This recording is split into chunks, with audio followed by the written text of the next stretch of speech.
Black Star Network is here. Oh, no punches! I'm real revolutionary right now. Support this man, Black Media. He makes sure that our stories are told. Thank you for being the voice of Black America, Roland. Stay black. I love y'all. All momentum we have now, we have to keep this going. The video looks phenomenal. See, there's a difference between Black Star Network and Black-owned media and something like CNN. You can't be Black-owned media and be scared. It's time to be smart. Bring your eyeballs home. You dig?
2023 coming up on Roland Unfiltered, streaming live on the Black Star Network. After Louisiana's Democratic gubernatorial candidates could not secure more than 26% of the vote, they're pointing fingers and trying to regroup. One candidate who did not get much support from the state's leading Democrats will join us to discuss the party's future. The youth vote is becoming harder to secure. The president of NextGen America will be here to let us know what's needed to get them to the polls. Moms of Liberty is facing opposition from the Stop Moms of Liberty movement. We'll talk about that. Plus, a fourth Trump co-defendant who was shedding tears in court today in Georgia. She was kind of bold, remember, when Jenna Ellis was indicted. She is bold right now. Plus, in today's Marketplace segment, a black-owned lifestyle golf brand that's creating a more inclusive future for golf and making the sport accessible for all. We'll talk with the founders of Eastside Golf. It is time to bring the funk. I'm Roland Unfiltered on the Black Star Network. Let's go. He's got it. Whatever the miss, he's on it. Whatever it is, he's got the scoop, the fact, the find. And when it breaks, he's right on time and it's rolling. Best believe he's knowing. Putting it down from sports to news to politics. With entertainment just for kicks, he's rolling. It's on go, y'all. It's Roland Martin, Rolling with Roland now. He's funk, he's fresh, he's real, the best, you know he's Roland Martin now.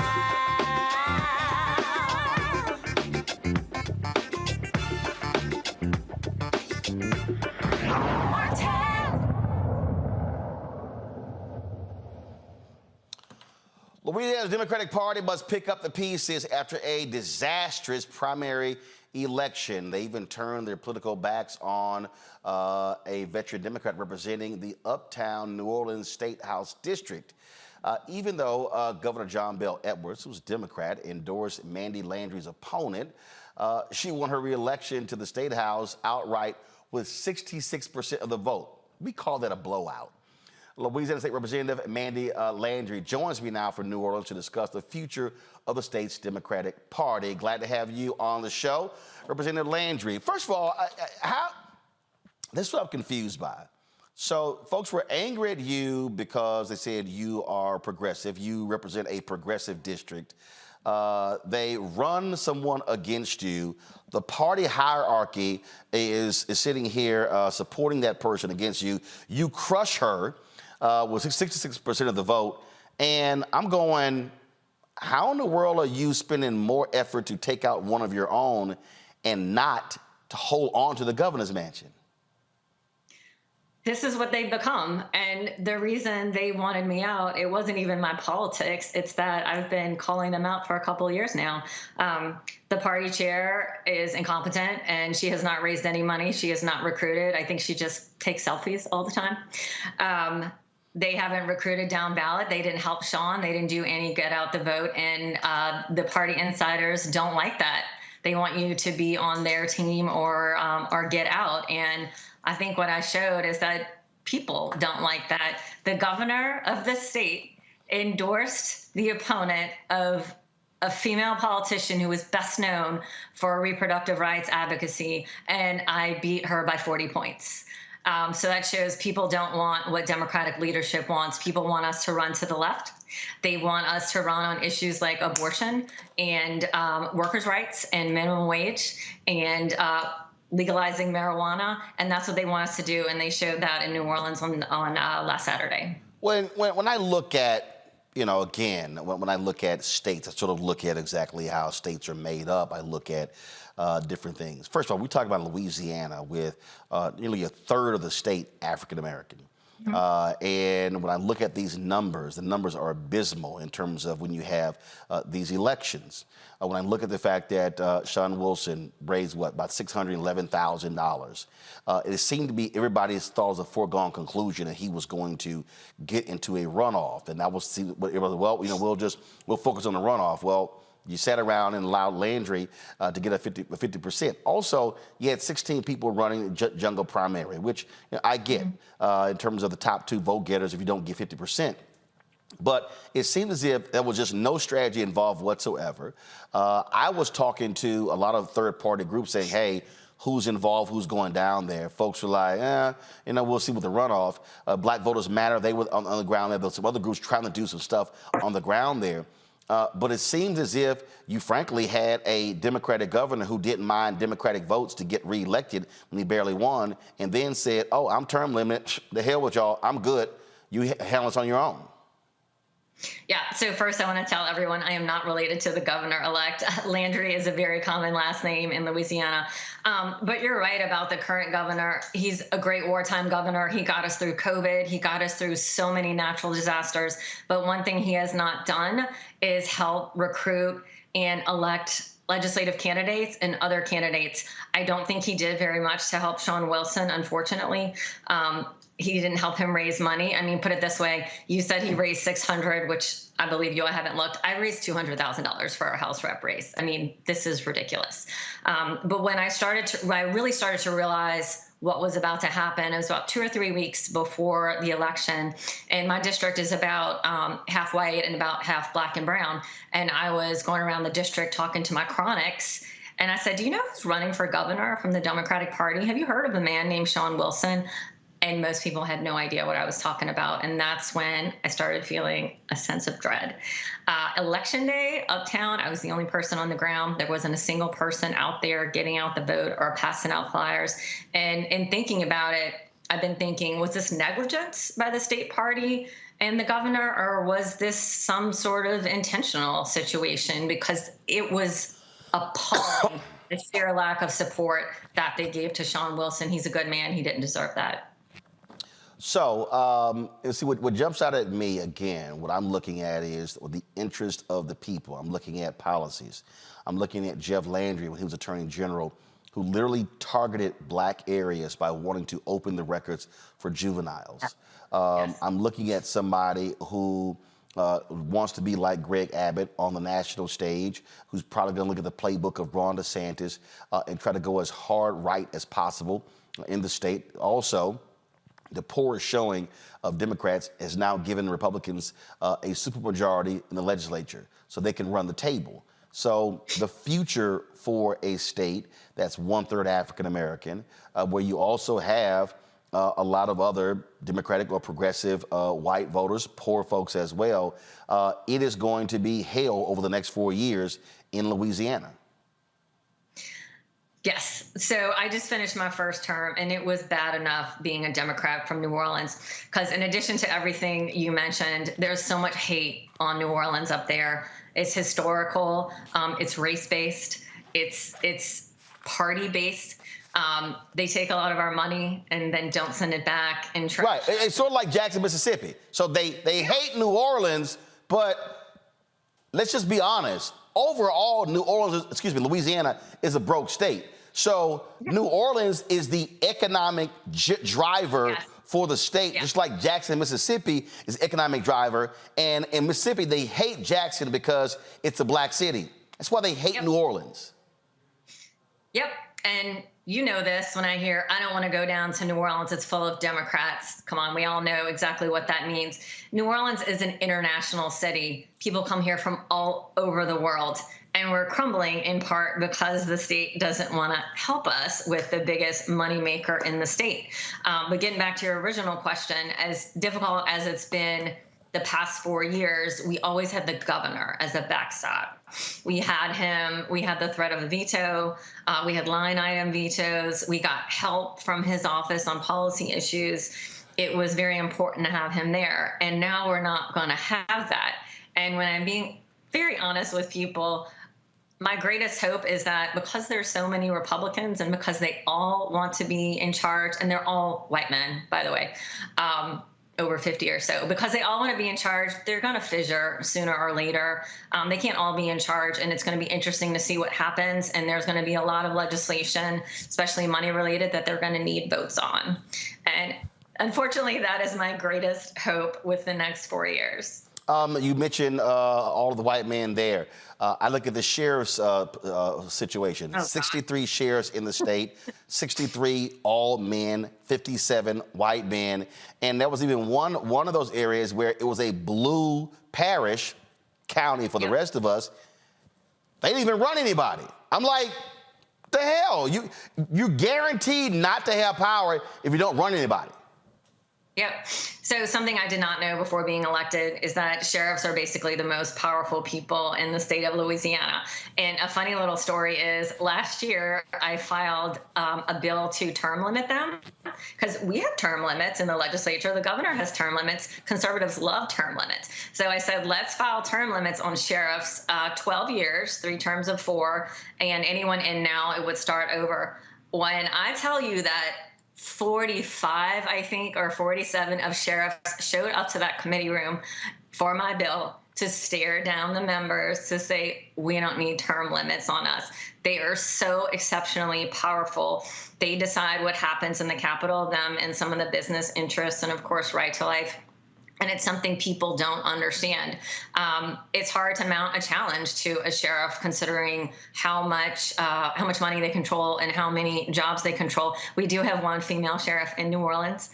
She's the 64th sheriff, and our situation is a little bit different with NOPD and OPP, and she's not the tax collector here. But you're right. That's so much of the problem in Louisiana is there is so much constitutional authority granted to these 64 people, and they take full advantage of it. So, party's in shambles. We reached out to the party chair. Love to have a conversation with her. Have not heard back. And so, are you and others? Are y'all going to try to do a complete takeover of the party? Call out the weak leadership. Bring in younger voices, folks who want to do the work and say, listen, this has to be rebuilt from the ground up in many ways, what the folks in Florida had to do. Yeah, so ground up is the only way to do this. It's how I was elected. It's how you had my good friend Devontae on last week. We're ground up people. That's where the power comes from. And when you're elected only by voters and not money, you're only beholden to your voters. In terms of the party, we are fortunate that her term is going to be over early in the spring. So we're going to be able to elect new people to our state central committee who will hopefully elect someone new. That is a big process because there's a lot of entrenched power in the Democratic Party in this state. However, there's always more of us than of them. There's more progressives. There are more Black voters who don't want the party to be like this anymore. There's more people in New Orleans. I think we can do it. But as you saw, as you mentioned, the governor of the state tried to kick me out of office. And I am a lowly state representative, so it's going to be hard to do that, but that is our plan. All right. Well, we're certainly looking forward to seeing what happens there, because at the end of the day, and this is the thing that I stress, this is not always a situation of, well, a D or an R. It's what is going to be the impact of the policies passed when a D or an R is in charge. And for my audience, for African Americans, that is absolutely going to have a devastating impact. And so the whole goal is how do you play defense and mitigate those policies? But when they are in control of the House and the Senate and the governor's mansion, that is a problem. Yes, and it's more of a problem now without the backstop of the governor. I think the governor-elect's first priority is going to be rolling back criminal justice reform. As you and your viewers probably know, Louisiana is the most incarcerated state in the country and one of the most incarcerated places in the world. And we were able to change that with some nonviolent offenders several years ago, and they're trying to roll that back. They're trying to put 17-year-olds in adult jail. There's a lot they want to do that is unconstitutional, so we're going to depend on outside lawyers and the ACLU for some of that. In terms of economics, there is a great concern that there will be rollback of Medicaid expansion. I am less worried about that because in many areas, the local hospital is the only employer. So I think we will have to keep that for now. But I am worried about what they're going to do with the criminal system and what that's going to mean for the poorest people. We've been trying to legalize recreational marijuana for so long. We really need the money, and the sheriffs won't allow it. because they want to be able to arrest people because the odor of marijuana, allegedly. I don't think we're going to make progress on all these issues, but I think with a lot of it, we can hold the line with some moderates who are also scared at how far this governor is going to go. They just won't say it publicly. All right, then. Well, look, in order to change things requires folks who are willing to fight. And so that's what's really important. There's Representative Mandy Landry. Continue to keep it up. Thank you very much for having me. We appreciate it. And Thanks for paying attention to my state. Oh, well, absolutely. Well, listen, my grandparents are from my maternal grandparents from Opelousas, Louisiana. So I've got a lot of relatives who are still there. So quite familiar with Louisiana. Good, good. Well, thanks again. All right, we appreciate it. Thanks a lot. Folks, got to go to a break. We come back, we'll break this thing down with my panel, talk about some other news of the day. If you're watching on YouTube, be sure to hit that like button, folks, and support us in what we do here at Roland Martin Unfiltered. That is, please join our Bring the Funk fan club. Your dollars make it possible for us to do what we do. So you're checking money order to P.O. Box 57196, Washington, D.C., 20037-0196. Cash App, $RM Unfiltered. PayPal, R Martin Unfiltered. Venmo is RM Unfiltered. Zelle, Roland at RolandSMartin.com. Roland at RolandMartinUnfiltered.com. We'll be right back.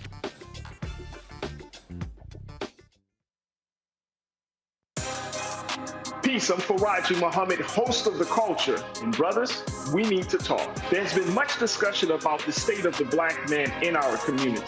Whether it's in politics, education, or in the home, my brothers, we are struggling to lead the way, which is why The Culture will be hosting the Black Men Summit, where we'll be redefining and celebrating black manhood. This special series will kick off on the 28th anniversary of the historic Million Man March on Monday, October the 16th at 4 p.m. Eastern Time. I'll be talking to some of Black America's most prolific, dynamic, thought-provoking black men activists, scholars, and leaders about our role, our power, and our future. So tune in and join the conversation as an online culture crew member for The Culture's Black Men Summit, redefining and celebrating black manhood. Starting Monday, October 16th through Friday, October 20th, 4 p.m. Eastern Time each day, right here, exclusively here on the Black Star Network.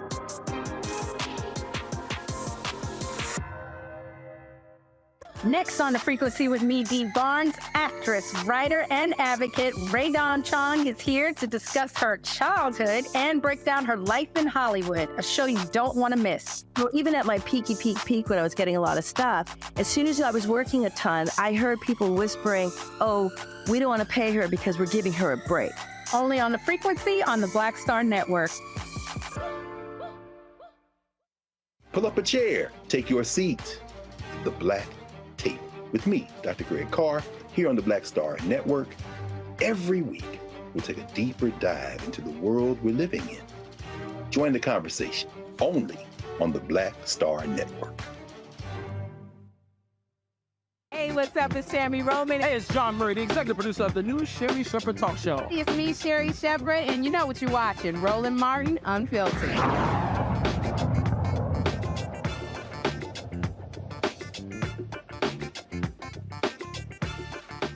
All right, folks, my panel today, Dr. Mustafa Santiago Ali, former senior advisor for environmental justice at the EPA out of D.C., Dr. Larry J. Walker, assistant professor, University of Central Florida, out of Florida, Joy Cheney, founder of JOI Strategies and former chief of staff to Senator Kirsten Gillibrand, of course, and former head of the public policy for the National Urban League. Glad to have all three of you here. I'm going to start with you, Larry. So here's that I need people to understand why I'm sort of focusing, if you will, on Louisiana. And this is, again, a lot of people make this mistake. They go, oh, well, you're locked in on party. No, I'm going where the black people are. I'm also going where the policies are that speak to black people. So, perfect example. You just heard Representative Mandy Landry say they're going to fight to protect criminal justice reform. That got done in Louisiana because you had a Democratic governor. Here you now have a MAGA Republican who is going to be the governor. And trust me, there were people, they had their voting rights restored in Louisiana. That made a difference in the last election. and John Bel Edwards winning in the runoff, trust me, they're going to try to roll that back. When we start looking at other areas that African Americans are fighting for, there's a very clear and stark contrast between how Republicans vote and Democrats vote. And I think a lot of black people make the mistake when they get caught up in Democrats ain't this, they ain't this, they ain't that. I understand demanding things for our community, but let me be perfectly clear. This is an example, criminal justice reform. All these Republicans, they run around talking about, and some of these black folks, and I see them on social media, talking about, Donald Trump let all the black people out of jail. Then I go, I'm sorry, that was a Democratic-controlled House that passed the First Step Act. When it went to the Senate, it was Democrats like Senator Dick Durbin, Senator Cory Booker, Senator Kamala Harris, and Republican Charles Grassley, who said, bill not strong enough. So when we're talking about black people, we do have to have a Democrat versus Republican conversation, because whoever's in charge has a direct impact on policies and black people. Yeah, Roland, I think what you just described is really important, and particularly as we go into the election for next year, I'm really concerned. Obviously, you spent the last few weeks talking about Louisiana, and recently, the numbers we talked about from the recent election are really troubling, particularly as it relates to the black community. And listen, as someone who's from a state that the Republicans control both chambers in Tallahassee, and the governor controls, obviously, the Republican governor. I can tell the black folks in Louisiana, this is not what you want.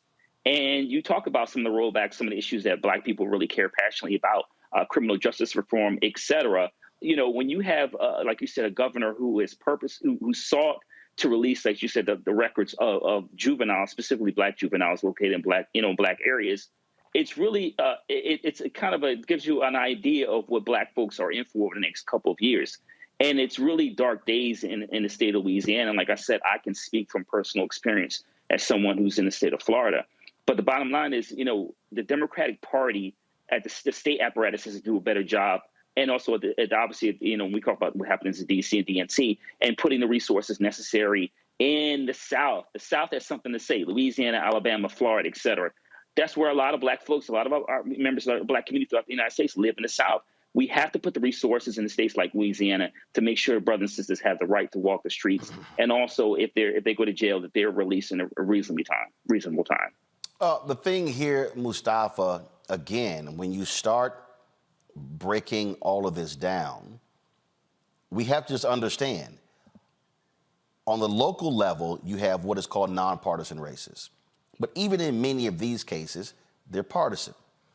The reality is, when we start talking about, again, policies, what happens when folks are in power, there is a distinct difference between when Republicans are in power and Democrats are in power.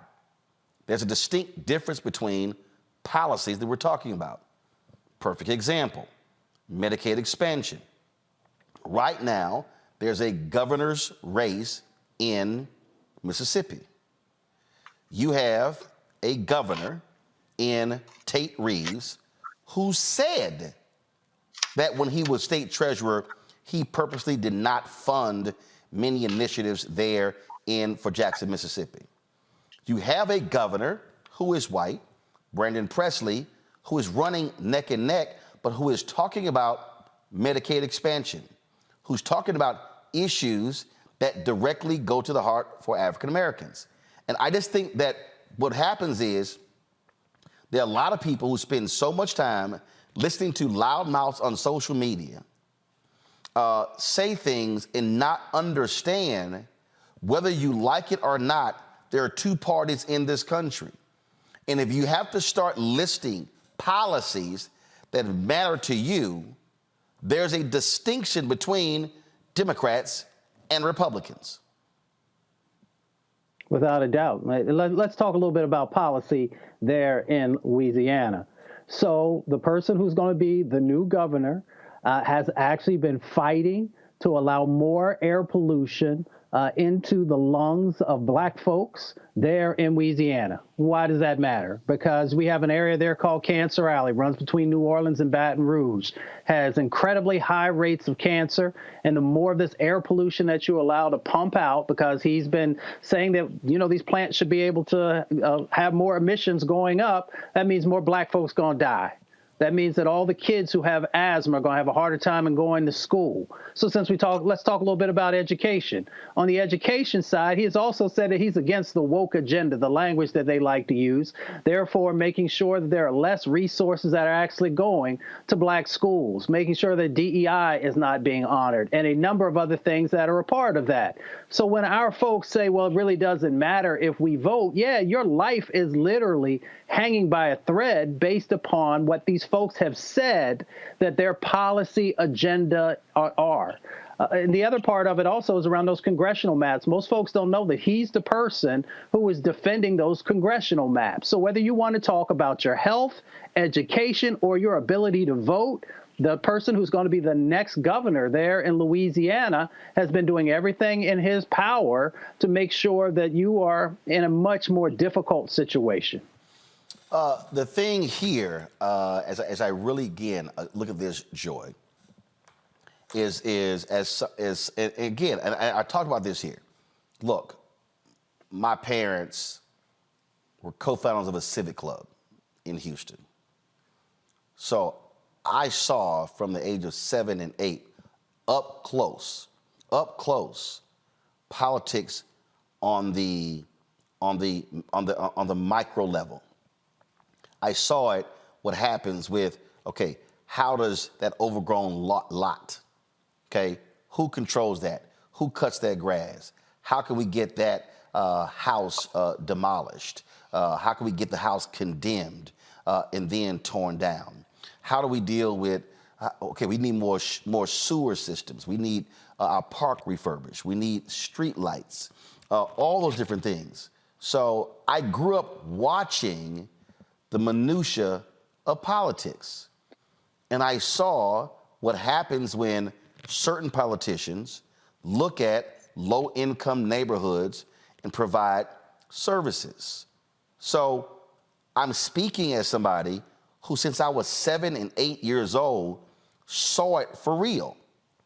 There are a lot of people who are rightfully frustrated and angry and saying, I haven't seen enough happen.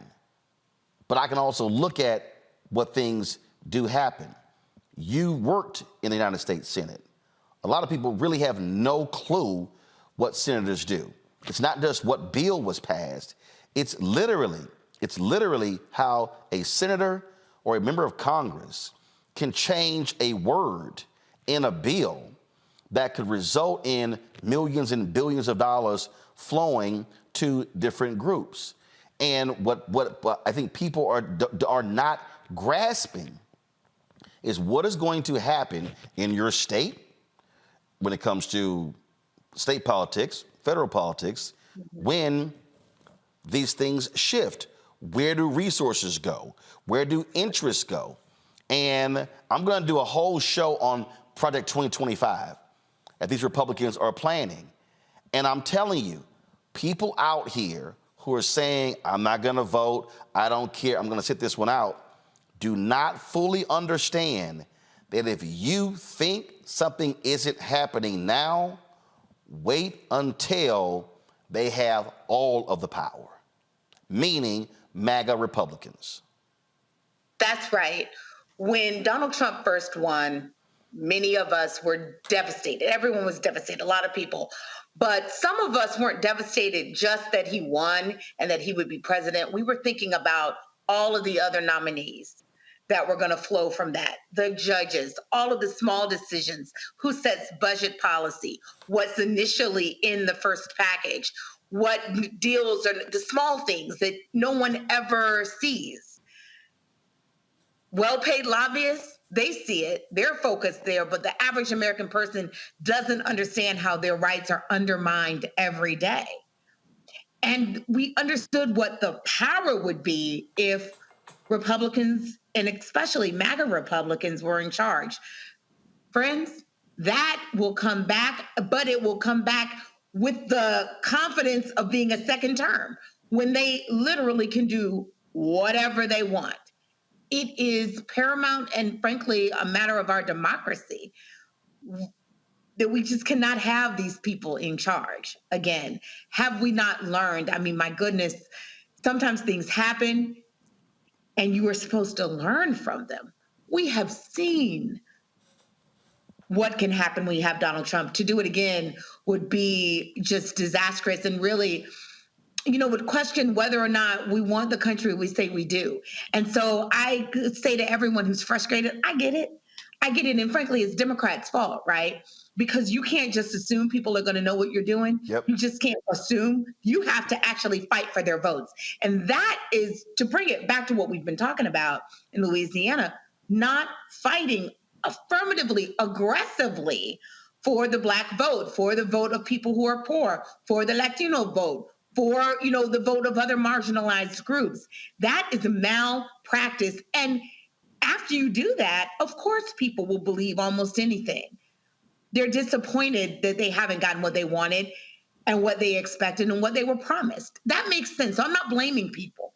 But guys, we have not yet seen how bad it's going to be. We've seen a little bit. It'll be far worse if we give these people a second bite at the apple of destroying our democracy. Well, for me, I am blaming people who don't stay involved in the process. So I'm not going to let folks off the hook. And so that's something important. All right, folks, hold on one second. When we come back, we're going to talk about the power of the young vote and how critical that is. But as I keep saying, if they vote their numbers, stuff changes across the country. How do we get them to vote their numbers? You're watching Roland Martin Unfiltered on the Black Star Network. Hatred on the streets, a horrific scene, a white nationalist rally that descended into deadly violence. White people are losing their damn minds. As an angry pro-Trump mob storms the U.S. Capitol, we've seen We're about to see the rise of what I call white minority resistance. We have seen white folks in this country who simply cannot tolerate Black folks voting. I think what we're seeing is the inevitable result of violent denial. This is part of American history. Every time that people of color have made progress, whether real or symbolic, there has been what Carol Anderson at Emory University calls white rage as a backlash. This is the rise of the Proud Boys and the Boogaloo Boys. America, there's going to be more of this. Here's all the Proud Boys, guys. This country is getting increasingly racist in its behaviors and its attitudes because of the fear of white people. The fear that they're taking our jobs, they're taking our resources, they're taking our women. This is white fear.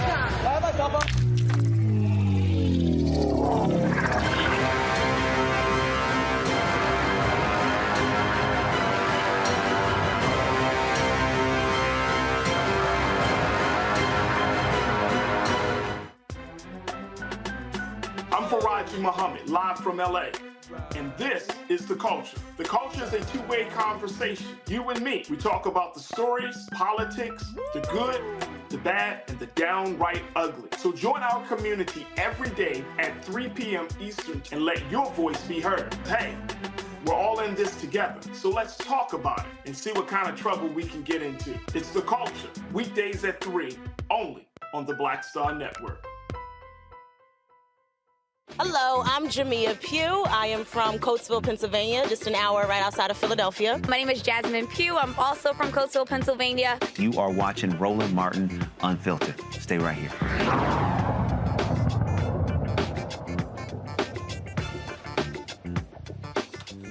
The largest group of eligible voters in America are not, I repeat, are not baby boomers. They're actually millennials and Gen Z. Yet, when it's time to actually vote, we know who votes at a higher rate. Folks who are 60+ years old. I hear from a lot of young folks who say, I'm sick of these old folks, I'm tired of them running, I'm tired of them being in charge. But the only way you replace them is if you run and you win. and you vote. Now, right now, there are a lot of young voters who are not happy with the Biden administration of what's happening between Israel and Gaza, and they're taking to social media platforms to tell people not to actually vote. This particular user on TikTok used her platform to explain why that could end up in disaster. Okay, I need all my creators to come to the front. I want y'all to listen to this. Hold on.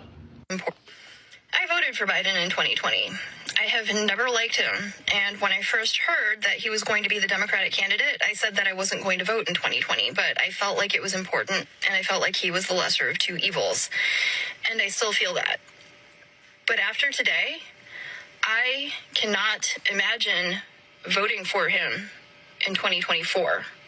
We will not vote in 2024 if you... This message is for Joe Biden. You've already lost. You're not going to win. You're not going to win. My generation is going to make sure that doesn't happen. If the Democratic Party is not seeing these numbers and are still acting delusional, they cannot complain when they... Now, see, the problem with every single one of these creators and what they are pushing is the fact that they are telling their followers to do not vote, that they're not going to vote because they don't want to vote for Biden and da-da-da. And I get that. I get it. But what you are pushing is even more dangerous. Go look up, hit that search bar and type in Project 2025. Go educate yourself before you get on this damn app and start preaching about how you're not going to vote in this upcoming election. Because you not voting is even worse. You understand? You are pushing a rhetoric that is dangerous. That is dangerous.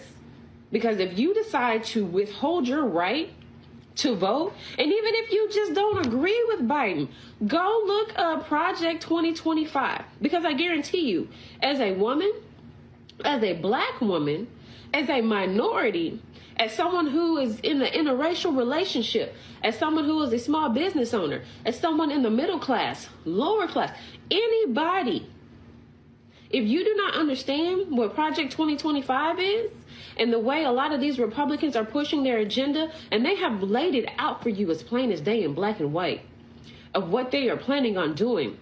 If they are able to win over our government, have a Republican president, have a Republican dominant Congress and House, like, you need to go educate yourself.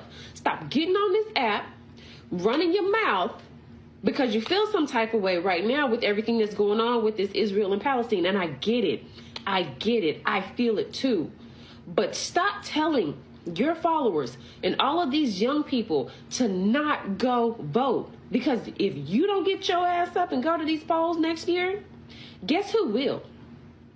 Every right-wing nut that supports the Trump, that ideology, that supports Project 2025, because they know you're not going to go do it.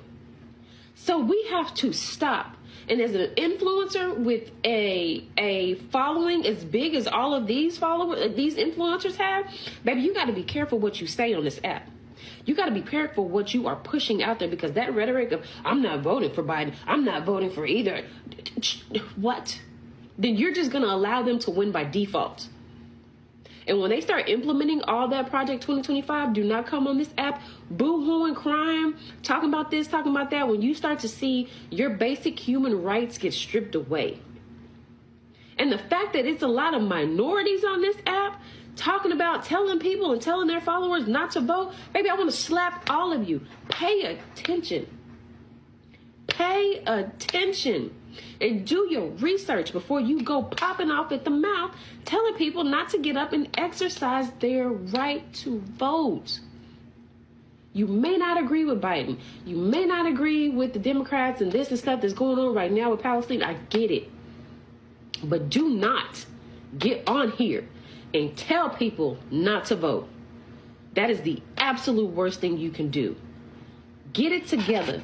Do your research. Click that search bar and go look up Project 2025. And then come back and let's have a conversation about the lesser of two evils. Joining us now is Christina Sensun Ramirez. She's the president of NextGen America, joining me from Austin, Texas. All right, Christina, glad to have you here. Look, y'all are a nonpartisan organization, so it's not like you're representing one party or the other. But when we look at the numbers don't lie. A number of young voters support Democratic candidates. When you look at issues like the environment, when we talk about reproductive rights, we could go on and on and on. And we have seen in the last 2 or 3 election cycles an increase. But what I keep saying repeatedly is that, man, if young voters truly lock in, they don't have the word what baby boomers can do. They can decide the fate of the country today, not 10 years from now. That's right. You've just said it. Young people now make up the largest generational voting bloc in the country. They also happen to be the most diverse generational voting bloc in American history and the most progressive. Young people care mostly about issues. They are driven on issues of racial justice, on climate change, on abortion rights, gay marriage, gun safety, reforming and legalizing marijuana. Those are all progressive issues. And what we saw happen in 2022 was that people said young people aren't going to turn out. It's a midterm. They're upset. And there was a huge youth voter turnout, and young people voted so overwhelmingly for Democrats that it canceled out the Republican boomer vote. Even though more boomers voted for their share, because young people voted so overwhelmingly for Democrats, even though they made up a lesser share of the electorate, they canceled out that Republican vote. So young people, you know, that young woman that we just saw on TikTok saying, don't tell people not to vote, she's absolutely right. Voting isn't the only way you change the world, but it is the most basic thing you must do, not the only thing you should do. And Republicans are counting on young people not to turn out, not to exercise their power. And I just want to say to young people, look, the highest youth voter turnout in American history was in 2020. It got us the first African-American woman Supreme Court justice. It got us the largest single investment by any country on the planet to tackle the climate crisis. It got us substantial student debt reform, historic gun safety legislation. And if you like those things and you want more to be done, then you need to keep voting, because voting is how you organize and you get good people elected. You don't go home and hope they do the right thing. You keep voting and organizing and push them to deliver on their promises. Yet we see right now, and look, I understand what's happening. A lot of people are not happy with President Biden, what's going on in Israel and in Gaza. A lot of people are really upset. But what's also happening here, you're seeing people who are saying, hey, that's it. I'm not going to be voting at all in this election. And as I'm watching this and I'm going, you do know that Trump and the Republicans, if they are in power, their position is even going to be worse than where Biden is right now. And so as a leader, how are you, because I'm just a firm believer, and I'm going to play a clip in a minute, of what happens where we have to walk people through, because, and again, this is not a dig at young voters, but the fact of the matter is there are a lot of people who just don't understand politics, who just don't understand what happens in terms of how the process works. And we have to actually connect the dots to frankly teach folks who really don't get civics. Yeah, I mean, look what happened in 2016 when young people didn't turn out and a whole host of people sat out in the election. We got Donald Trump as the nominee. We got immigrant children being ripped from their families at the border. We were pulled out of the Paris Climate Accord. We had a president that supported Charlottesville and said there were nice people on both sides. It was total chaos. And who was on the front lines of that destruction mostly, and the consequences of that, were low-income communities of color. And we cannot have that again. I always say, look, I never agree with any single one politician or party, and I don't agree with any single person. I love my mama, for example, but I don't agree with her on every single issue, and that's okay. It's okay not to agree on every single issue, but we have pushed and moved the Democratic Party over time to take stronger, better positions on raising the minimum wage, on protecting unions, on policing, on climate change, and so on marriage equality, on abortion rights. And so I see this as an organizing moment for young people that are rightfully outraged to see the bombings happening in Gaza, to see the violence between Israel and Palestine, to use this moment as an organizing moment, not to sit out and not vote, because that doesn't actually increase your power, that decreases your power, but go do what other people are doing. Jewish Voice for Peace and others sitting in congressional offices, demanding a ceasefire, asking them to switch and move their positions. The party is not perfect. The people that push and move the party to be a better and more perfect institution are who make it stronger and better. And so if people are angry in this moment, rightfully so, then use this moment to organize in a new way. One of the things that, for me, that really jumps out here, and I've said this, and I was talking about this when I was discussing Louisiana. What often happens is people go, but the party should be doing this and this and this. And what I keep saying to people is, when your interests are at play, you can't be waiting on a party to do something. And so when your organization is out there, are y'all talking about, no, this is self-campaigning, this is self-organizing, this is not waiting on somebody to excite me. And that's the other thing that I really try to tell people all the time. First of all, excitable candidates are, frankly, that's generational, all right? You talk about an Obama in 2008, frankly, for Republicans, it was Reagan in 1980. Before that, it was Kennedy in 1960. So it's not like every election cycle we have this, oh my God, this candidate that I swoon over. I always say, y'all, guess what, folks? Somebody's going to win. So we can either be looking for that excitable, perfect, good-looking, charming, charismatic candidate, or to understand they're going to have power. And so how are you articulating that to folks to understand you can't be waiting on this great figure to come along and swoop you off of your feet and just make you excited to understand, no, somebody's going to win. You better figure out who I'm going to support and which one's going to be aligned with my issues. Yeah, I mean, I think for me, look, I've been an organizer for 20 years, and what I've understood is that very few people are always going to be aligned with me, but it's my job as an organizer to push them and assess who is most aligned with me and that I can move in the right direction along with people that care about the world and see it in the way I do. And so it's very clear when you look at the Democratic Party and the Republican Party, right? And I'm not saying, again, I don't put my single hope in any one single politician or party. I put my hope in the American people and working in class and ordinary people and young people. Because every time our country has made a great leap forward, it's taken the courage, imagination, and impatience, often of young people, to push our legislators to deliver. And so this moment isn't any different. So I think assess the field. Which candidate is more aligned with me? When we talk about climate change, you have one party that's saying climate change is a hoax, the other one that actually just made the largest single investment to tackle the climate crisis of any country on the planet. When you talk about criminal justice reform, you have one party that wants to increase funding for prisons and policing, and you have another party that is listening and working with communities to look at how we invest more into communities and education. When you look at the student debt crisis, there's one party that doesn't want to cancel student debt at all, and one that has tried, and the Republican Supreme Court blocked from happening. When you talk about abortion rights, there's only one party that believes a woman should decide when she is ready to make a family, and another one that wants to decide for us. So you can go line by line on almost every single issue. And if there are issues where there is not night and day between the party, then that's a moment and a calling for me where we need to organize and push candidates to do better, not sit out an election. Hold tight 1 second. When we come back, I want my panelists to ask you some questions. Folks, the reason I'm giving so much attention to this, folks, look, we've got elections coming up in Virginia.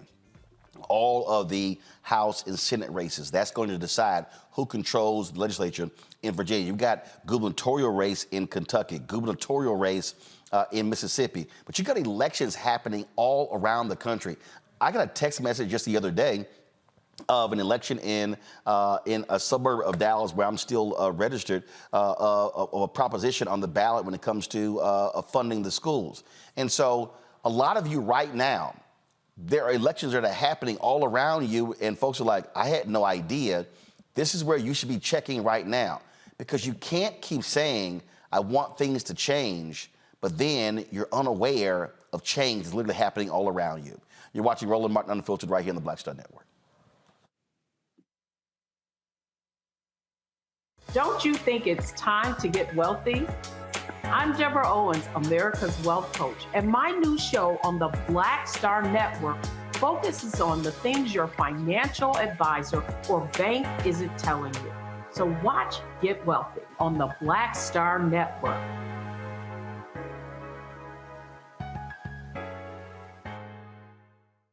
When you talk about blackness and what happens in black culture, we're about covering these things that matter to us, speaking to our issues and concerns. This is a genuine people-powered movement. There's a lot of stuff that we're not getting. You get it, and you spread the word. We wish to plead our own cause. Too long have others spoken for us. We cannot tell our own story if we can't pay for it. This is about covering us. Invest in black-owned media. Your dollars matter. We don't have to keep asking them to cover our stuff. So please support us in what we do, folks. We want to hit 2,000 people, $50 this month, raise $100,000. We're behind 100,000, so we want to hit that. Y'all money makes this possible. Check some money orders. Go to P.O. Box 57196, Washington, D.C. 20037-0196. The Cash App is $RM Unfiltered. PayPal is R Martin Unfiltered. Venmo is RM Unfiltered. Zelle is Roland at RolandSMartin.com. Pull up a chair. Take your seat. The Black Tape with me, Dr. Greg Carr, here on the Black Star Network. Every week, we'll take a deeper dive into the world we're living in. Join the conversation only on the Black Star Network. Hi, everybody. I'm Kim Coles. Hey, I'm Donnie Simpson. Yo, it's your man Deion Cole from Blackish, and you watch Roland Martin, Unfiltered.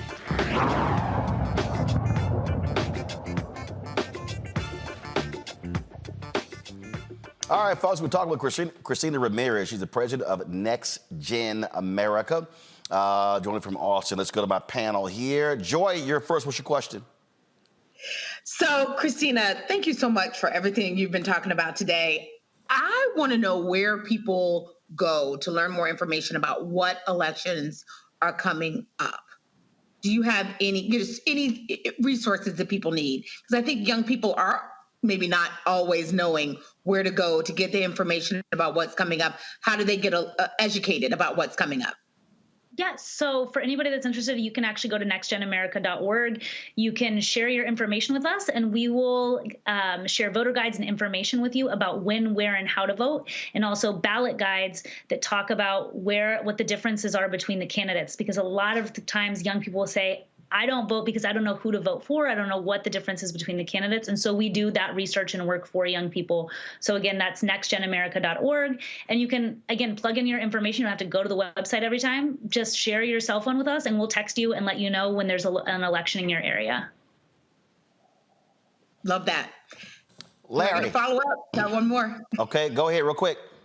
All right, real quick. So, what are we doing to proactively fight against these misinformation campaigns, right? So we have folks out there. That was a fantastic video, an answer back from one creator to another. But what are you doing to make sure people are engaged? Yeah, so for young people, we have never spent any advertising dollars on TV, which is what a lot of campaigns do. They dump money on TV, which most young people do not watch. We have never, again, spent $1 on TV. We reach people online and through social media, and we have run the last few election cycles and spearheaded the largest influencer campaigns, working with that young woman there that answered back to those other young content creators to use their platforms to reach, mobilize, and educate other young people. We find that it's more cost-effective for engaging and moving young people, and that young people themselves are looking for other young people to be trusted messengers. And the last thing I would say is for anybody that's watching is you are an influencer regardless of your following, right? People are mostly moved to vote by the people that are closest to them. So use your own social media platform, if you have one, to share about when you're voting and why, what matters to you, because that, again, your closest circle is who you have the greatest impact with. Love it. Let's dance off some more voter guides. Love that. All right, then. Larry. Yeah, sure. Yeah, thank you for all your work. I wonder if you could talk about quickly in terms of the work you're doing. We talk about getting young people to register to vote as being important. That's the first point I want to make. And secondly, can you talk about the work you're doing with college universities throughout the United States? Yeah, so NextGen America runs the country's largest youth voter turnout operations. We are on this upcoming election, close to 110 campuses across 8 states, where we'll have hundreds of people out registering, pledging young people to vote. You know, what happens on a college campus, people move in, they've changed their address, and they don't know that they have to change their address oftentimes, or they're first-time voters, and they don't know the process. So it's so critical that our volunteers and staff are there to welcome them back on those campuses, make sure they change their registration status, pledge to vote, and then we turn them out on election day. And look, these are young people are turning out in such great numbers, right? And it's still, you know, we're talking about last election cycle, the midterm 27%, which was still a high watermark for young people in the midterm. We're just scratching the surface of what's possible with young people. And that's why you have Republican presidential candidates so freaked out about how many young people are voting that they're saying, let's raise the age to 25 for people to vote in this country, or let's not allow polling locations on college campuses anymore. That's how powerful young people are. And so I think people should be walking away with, wow, we are having tremendous power and influence, and we're just starting out with the impact that we can have given our numbers. Mustafa. Yeah. Well, Christina, it's good to see you. We know that we've got, 4 million folks who turn 18 every year. I'm curious, what's the future look like for NextGen? I mean, we've been around. We're actually celebrating tomorrow. I'm flying to DC because we're celebrating our 10th anniversary. And 10 years ago when we were started, it was under the premise that if we could mobilize the largest, most diverse and progressive voting bloc in American history, we could tackle the biggest problem that our planet faces with it, climate change. And 10 years ago, people said it was a waste of time and money, that young people would never turn out. And now we've had 3 high historic youth voter turnout in the country. And so I think that young people right now get to determine the future. We have a Republican Party that seems to want to cling to the past. And I think we have a powerful message that we can send. If you want to cling to the past, you can have it. But the future, that gets to belong to America's young people. And we have a very different vision for our country than the one that they are offering. And we are determined to make it happen. And that where we are winning on climate change, where we are winning on student debt, the issues we are winning on, or taxing the rich their fair share, that is just the beginning of the reforms that young people want. And so in 10 years, I think we're going to look back and say, the things that were won, that pushed our country forward, were done because of one people, and that fascism was staved off, hopefully, because of the power of young people. All right, then. And again, so as I said, there are elections everywhere else. So on your website, are you tracking nationwide elections? So if somebody says, hey, is there one happening in my area? Can they go to your site and check? They can go to our site and sign up, and we'll also have links to other places in other states where we may not be doing work, where they can get information for their local and state municipality. All right, Christina, we certainly appreciate it. Thanks a lot. Thanks so much for having me. All right, folks, we'll be right back on Roland Martin Unfiltered, the Black Star Network. Got to talk about what happened today in Georgia. Ooh, the tears of Jenna Ellis. Kissing all that Trump behind. They got your behind in trouble. We'll share that with you, folks. Don't forget, support us in what we do. Join our Bring the Funk fan club. Send your check and money order to P.O. Box 57196, Washington, D.C. 20037-0196. Cash App is $RM Unfiltered. PayPal are Martin Unfiltered. Venmo is RM Unfiltered. Zelle, Roland at RolandSMartin.com. Roland at RolandMartinUnfiltered.com. Be sure to download the Black Star Network app. Apple phone, Android phone, Apple TV, Android TV, Roku, Amazon Fire TV, Xbox One, Samsung Smart TV. You can watch us, of course, now on Amazon News. You can tell Alexa to play news from the Black Star Network. Plex TV.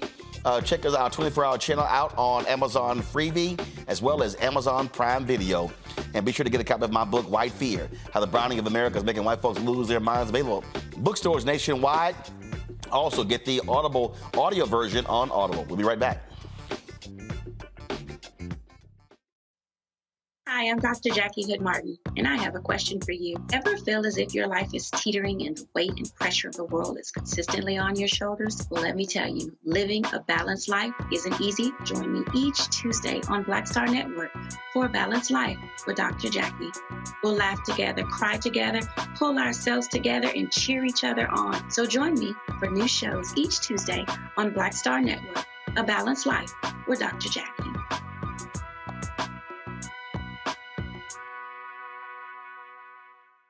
hatred on the streets. A horrific scene, a white nationalist rally that descended into deadly violence. White people are losing their damn minds. As an angry pro-Trump mob storms the U.S. Capitol, we're about to see the rise of what I call white minority resistance. We have seen white folks in this country who simply cannot tolerate black folks voting. I think what we're seeing is the inevitable result of violent denial. This is part of American history. Every time that people of color have made progress, whether real or symbolic, there has been what Carol Anderson at Emory University calls white rage as a backlash. This is the rise of the Proud Boys and the Boogaloo Boys. America, there's going to be more of this. Here's all the Proud Boys, guys. This country is getting increasingly racist in its behaviors and its attitudes because of the fear of white people. The fear that they're taking our jobs, they're taking our resources, they're taking our women. This is white fear.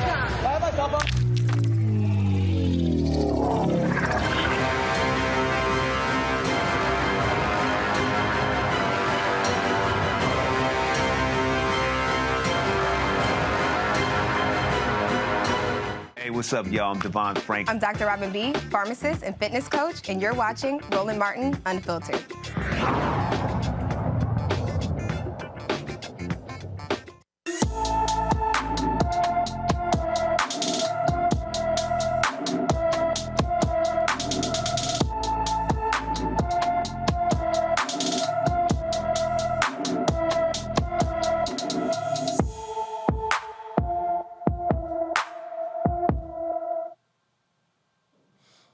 All right, folks, Cassidy Craddock has been missing from Kansas City, Missouri since October 3rd.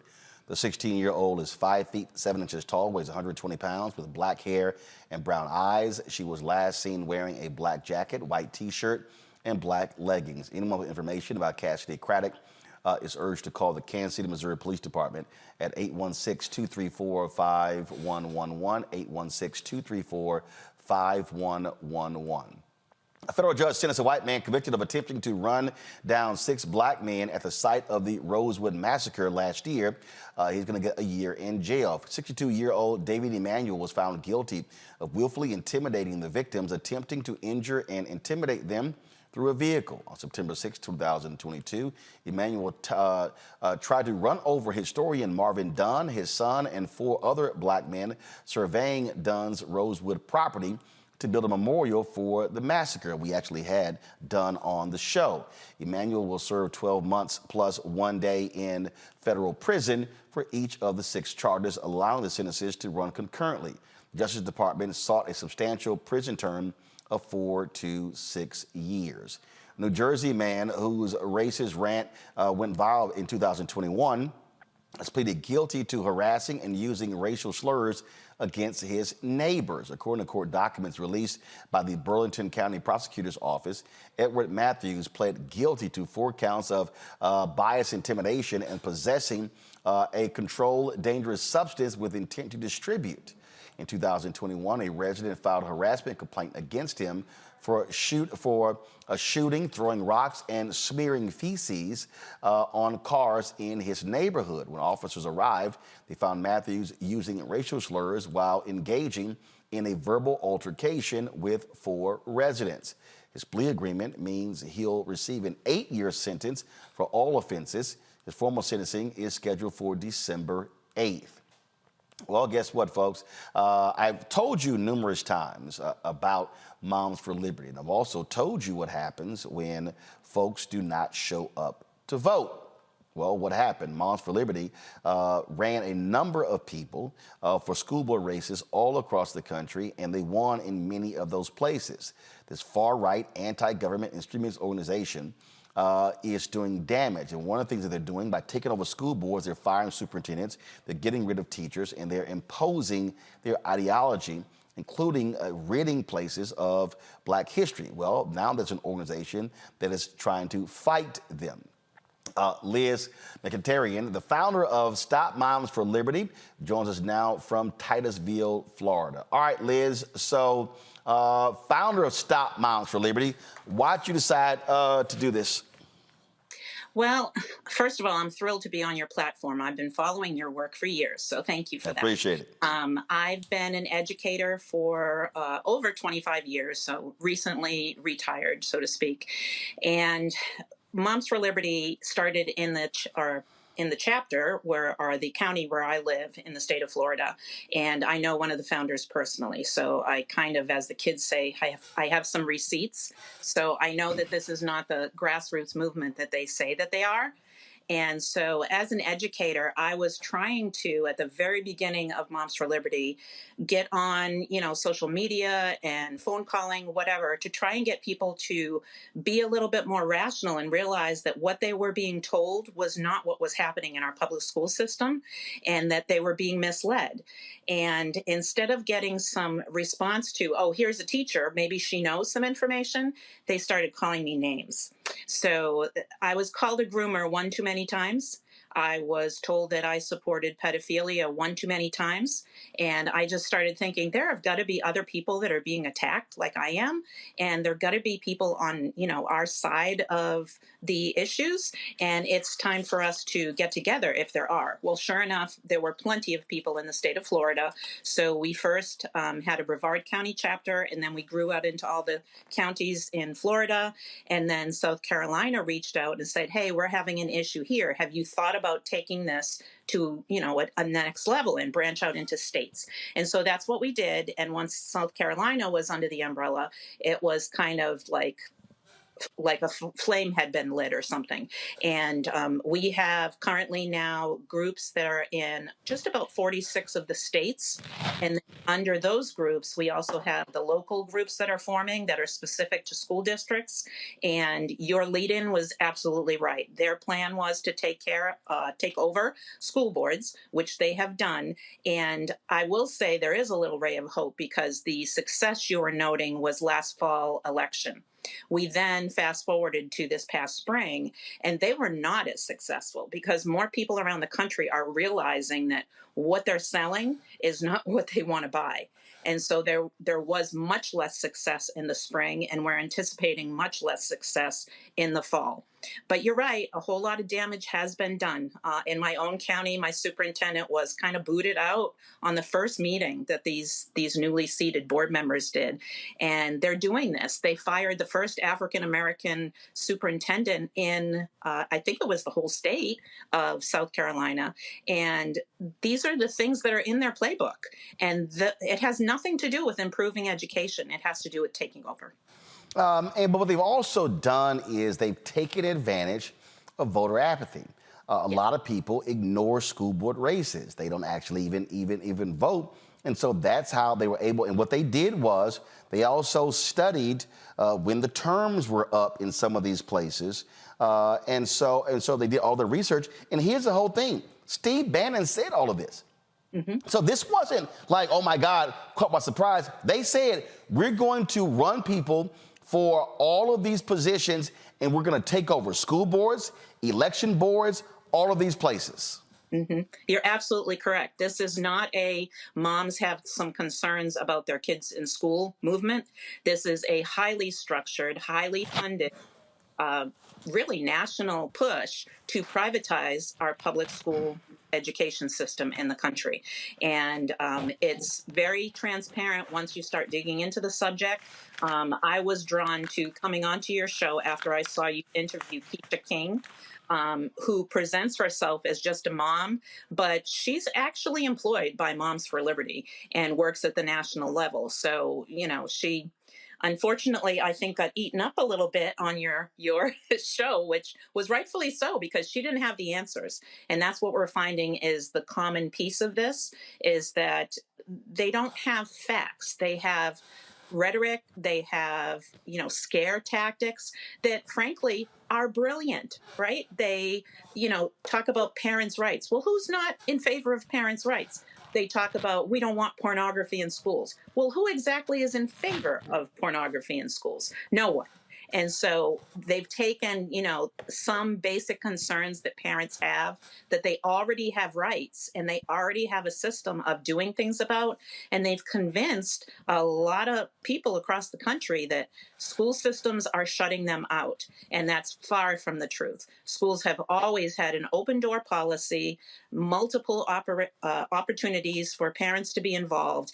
If parents didn't know about that, then find out about it now instead of going on this attacking mode. Our whole movement started with little old retired kindergarten teacher me, who was just afraid that my whole profession was being undermined, and I was determined to get people together. So we are strictly a communication tool across the country, and our whole thing is to fill in that lack that I saw, that there were great things happening, but people weren't talking to each other. For example, there might be a great rally that's planned in Florida by the NAACP, but the folks in Georgia have no idea that it's going on when they could have maybe attended, and vice versa for different locations. So, we're looking at strong support for the LGBTQ plus community and connecting those activities on the ground. And there's a lot of intersectionality with what they're attacking, because fundamentally it's just about rights, period. And their position is that they are the only group that should have any rights. And so even if someone's not supportive of the Black community or supportive of the gay, straight, and lesbian community, then you need to understand this is a fundamental attack on democracy. And it's absolutely correct. They started it in school boards because that's the lowest hanging fruit, the easiest to pick for the reasons that you stated. And it just needs to stop, because we have to have a public education system. Does it need to improve, Roland? Absolutely. And I will be on the front lines fighting for improvements. But this is an all-out attack, and it needs to stop. All right. Well, Liz, if people want more information, where do they go? We have a website, www.stopmomsforliberty.com. It's there on the graphic. We're very active on Facebook. We have lots of private groups that you can join. We are now establishing a presence on TikTok. We have some on Twitter, Instagram, so there's lots of different things.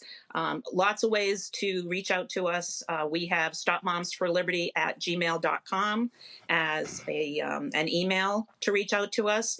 And we welcome questions, and we welcome new members in pushing back on this. You mentioned fascism, I believe, earlier in your show. Yep. Well, what's the easiest place to have fascism come into play? We've seen it already in history, right? In Germany, it was in the classrooms. So this is where we need to push back, because this is not America. We are one nation for liberty and all, and it's too bad that a small component of the population doesn't really believe that or support that, but the majority of us do. And we are willing to stand up and fight for that. All right. Liz, we appreciate it. Thanks a lot. Thank you so much, Roland. Have a great Thank you. Joy, here's the thing that I think is critically important here. They are taking advantage of complacency. That's what's going on here. And people, when they keep saying, man, why you always keep talking about voting? You can't complain after the fact when they showed up, but we didn't. Correct. You can't complain after the fact. We need to be affirmative. What I loved about your last guest is that she is doing something about it. She's saying, I want to stop these people. There are parents all over who are wondering who's going to speak out against it, who's going to... You have to do it. You have to do it. You cannot wait for anyone else. If you're a young voter and you don't like who's running, you don't like your options, run for office. That's what Maxwell Frost did. He won. He won. That's what Lauren Underwood, who's just over my shoulder, did. She won. You want to be out there, and we talk about Jenna Ellis. I know we're going to get to her. She's running around talking about how she didn't know and she was a young voter.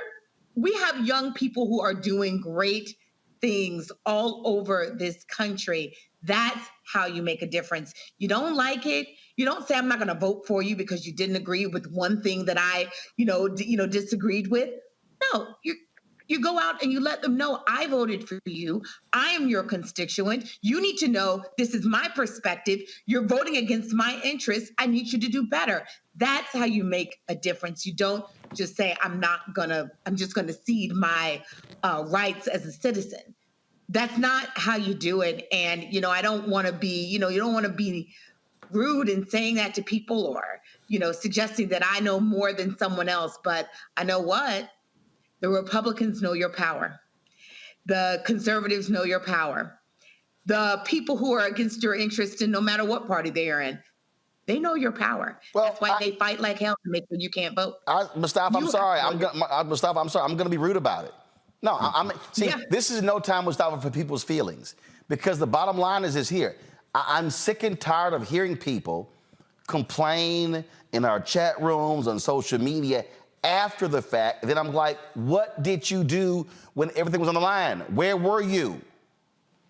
Yeah, exactly. You just got to stand up. We say we love our children. Okay, if we love our children, that means we got to get engaged. If you see that there are people who are literally attacking your children's ability to learn and the content that's there, and trying to get rid of teachers who actually care about their students, then you got to do something. You wouldn't let somebody just come in your house and punch one of your kids or punch, somebody else in the chest. That's what folks continue to do. They continue to punch people in the chest because they know they won't stand up and they won't fight back. And you just have to fight back. It's unfortunate that we can't have an intelligent, theoretical conversation about certain things. That's not the game.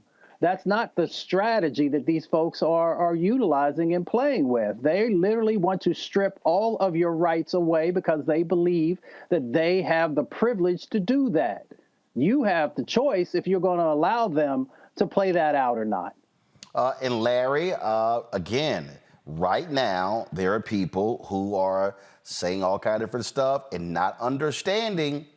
When people talk about Trump's base, these are people who are highly motivated, who are highly organized because rich conservative billionaires are funding this movement. What people have to understand, they can be defeated because if they don't win at the ballot box, they don't win. That's how you beat them. But you have to show up to beat them.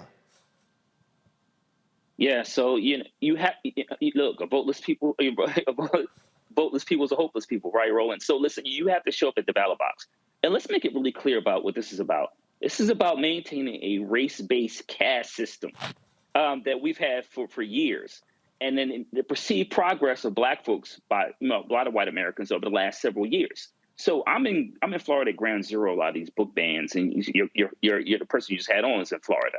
So we have to consistently fight against this nonsense. And a lot of folks have been asleep at the wheel. You talked about Bannon and the strategy he highlighted on his radio show. He walked you through exactly where they're going to do it at the local level. And that's played out. And now it's time for the opposition to push back. We have to make sure we identify the candidates, especially school boards, state reps, state senator, et cetera. Identify the candidates, make sure we have a platform, make sure we have the resources, the money, and then get out to vote.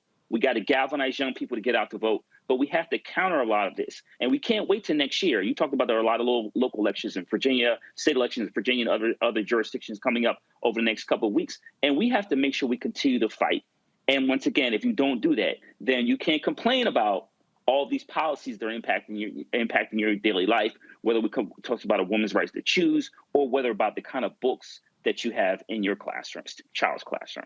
All right, folks, hold tight 1 second. We come back. Jenna Ellis, the latest Fonnie Willis victim in Georgia. Oh, those white tears were flowing today in Atlanta. We'll show you and break it down. You're watching Roland Martin Unfiltered right here on the Black Star Network.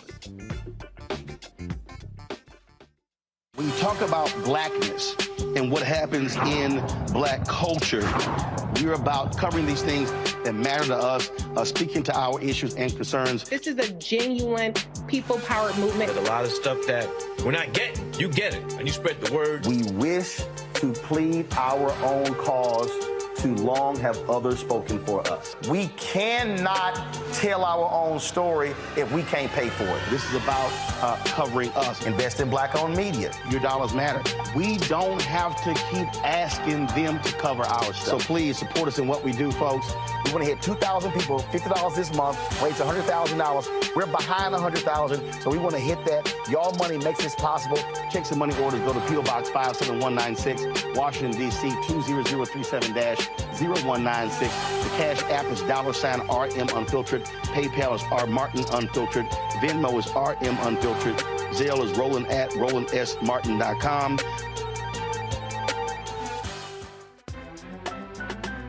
I'm Faraji Muhammad, live from LA.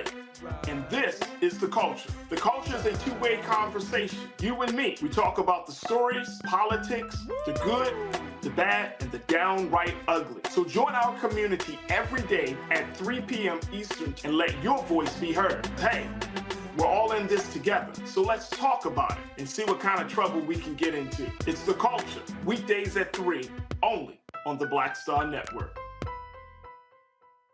Pull up a chair, take your seat. The Black Tape with me, Dr. Greg Carr, here on the Black Star Network. Every week, we'll take a deeper dive into the world we're living in.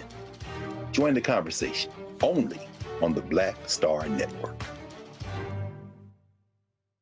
Hey, what's up? It's Sammy Roman, and you are watching Roland Martin Unfiltered.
Joke or two.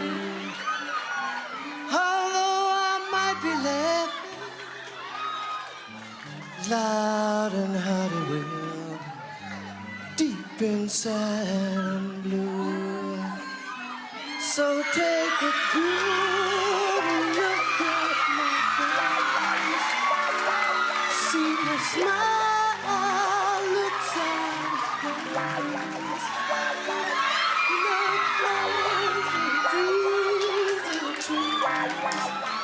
Tracks on my teeth.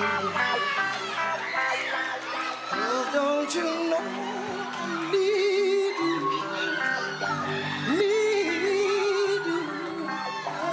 All right, Smokey Robinson, the tracks of my tears. Oh, there were a lot of tears that were flowing today in a Fulton County courtroom when right-wing MAGA Trump attorney Jenna Ellis, who, remember, she was talking all kind of trash after she got indicted. She was out there in news conferences and all this sort of stuff, defending that fool, Donald Trump. Well, guess what? Her ass today pled guilty to illegally conspiring to overturn Trump's 2020 election loss in Georgia. Oh, yeah, she's been facing 2 charges, including violating Georgia's Anti-Racketeering Act, pled guilty in court Tuesday morning to 1 felony count of aiding and abetting false statements and writings. Here's the tears. Thank you, Your Honor, for the opportunity to address the court. As an attorney who is also a Christian, I take my responsibilities as a lawyer very seriously, and I endeavor to be a person of sound moral and ethical character in all of my dealings. In the wake of the 2020 presidential election, I believed that challenging the results on behalf of President Trump should be pursued in a just and legal way. I endeavored to represent my client to the best of my ability.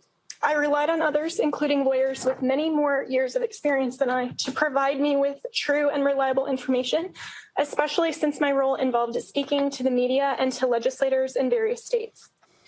What I did not do, but should have done, Your Honor, was to make sure that the facts the other lawyers alleged to be true were in fact true. In the frenetic pace of attempting to raise challenges to the election in several states, including Georgia, I failed to do my due diligence. I believe in and I value election integrity. If I knew then what I know now, I would have declined to represent Donald Trump in these post-election challenges. I look back on this whole experience with deep remorse. For those failures of mine, Your Honor, I have taken responsibility already before the Colorado Bar who censured me, and I now take responsibility before this court and apologize to the people of Georgia. Thank you.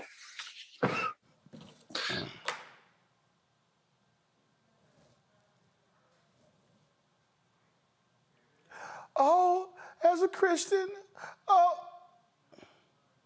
Was your ass a Christian right here? Elite strike force team that is working on behalf of the president and the campaign to make sure that our Constitution is protected. We are a nation of rules. All of your fake news headlines are dancing around the merits of this case and are trying to delegitimize what we are doing here. Let me be very clear that our objective is to make sure to preserve and protect election integrity. What is the point of all this? Well, the point of this, of course, is to get to fair and accurate results because the election was stolen and President Trump won by a landslide. We know already that the election results in at least 5 of the swing states were irredeemably compromised. So we already have sufficient evidence for these states to decertify their electoral result. Your question is fundamentally flawed when you're asking where is the evidence. You clearly don't understand the legal process. What we have asked for in the court is to not have the certification of false results. What I did not do, but should have done, Your Honor, was to make sure that the facts the other lawyers alleged to be true were in fact true. In the frenetic pace of attempting to raise challenges to the election in several states, including Georgia. Miss LaChristin, were you a Christian when you tweeted this? Y'all go ahead and put it up. Here's one of her little tweets right here. All right, what got another tweet? Got another tweet? Got another tweet? The full Democrats and the Fulton County DA are criminalizing the practice of law. I'm resolved to trust the Lord, and I will simply continue to honor, praise, and serve him. I deeply appreciate all of my friends who have reached out offering encouragement and support. Look at this here. Over $200,000 raised for my defense. Yeah, all that praise the Lord while you were standing here serving the devil. Attorney Sherry Trahan is a former Fulton County prosecutor who now who's a defense lawyer there in Atlanta. Glad to have you here, Sherry. So here's what was amazing. All of these legal people, they were all on television everywhere saying, Fonnie Willis, what is wrong with her? She's not prepared. She can't go to trial. October is way too soon. These things are going to take 6 and 9 months or even a year. 4 guilty pleas already.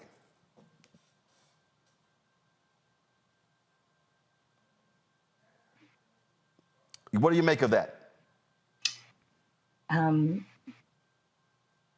Fonnie Willis is never not prepared. So that statement, I would never take that as being true.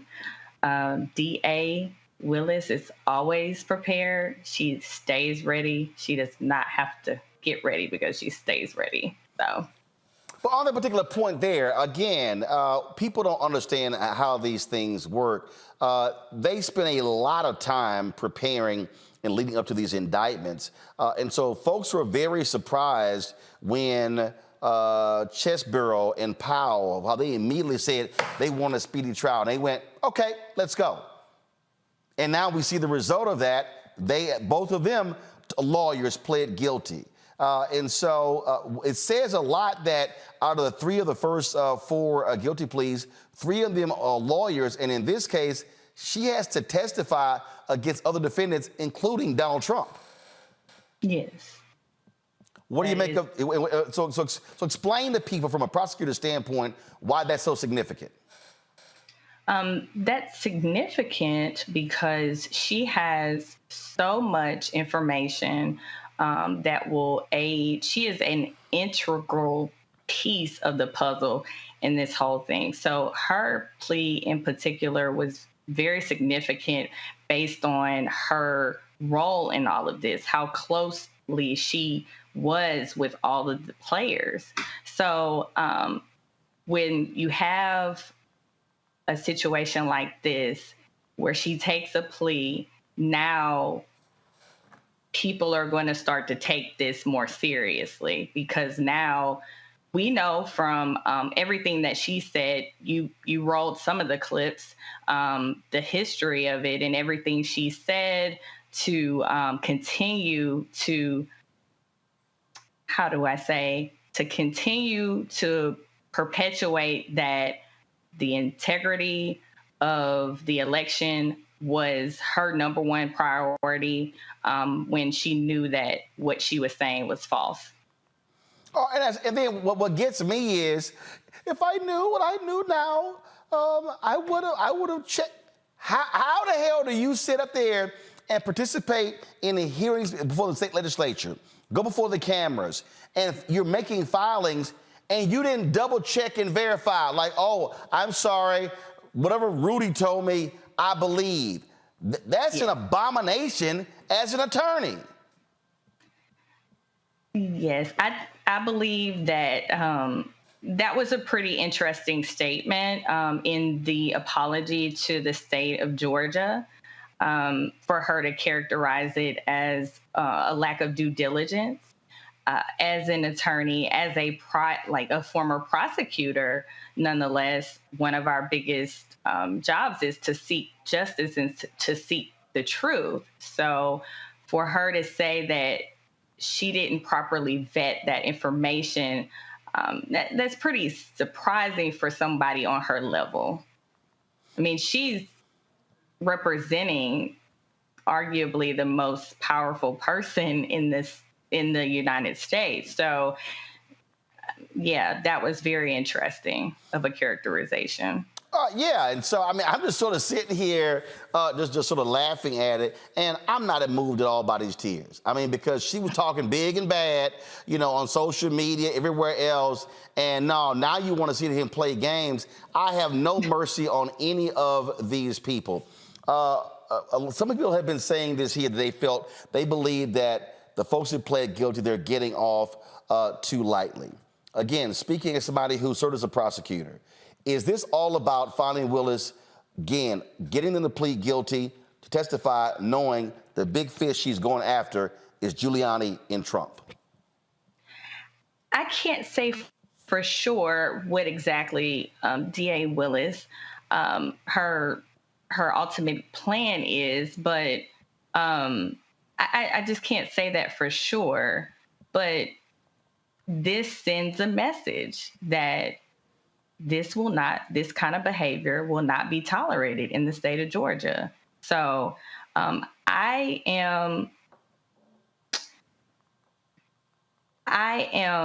don't feel like they got off lightly. I think that's very subjective. But this is a person who was an officer or is still an officer of the law. She has no prior criminal history. So probation, to me, would be something that is proper in this kind of case. So the Colorado bar censured her, but she's now pled guilty. Granted, you're not with the Colorado bar. Yes. Could she lose a law license now? I don't know. I can't say that for sure. Well, I hope she does.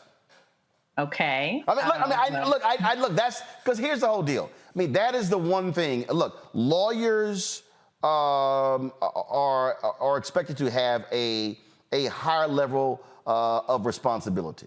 That's correct. And in the case of Sidney Powell, they're going after her law degree. You got Chesborough, you got her. I just think Giuliani, they're going after his law license as well. I just think that this was so grave, so severe, that they absolutely should lose the ability to practice law because of the egregious lies they told, and now they're having to plead guilty. Your thoughts? I wouldn't say that I believe that she should lose her license. I really don't know what Colorado is going to do. There are attorneys that have criminal convictions or criminal histories that are still allowed to practice law. I do believe that this was an egregious case. I do think this is a very important case. And overall, I am pleased that DA Fani Willis has not let up, and she's continuing the fight. All right. I'll turn to Sherry Trahan. We appreciate it. Thanks a lot.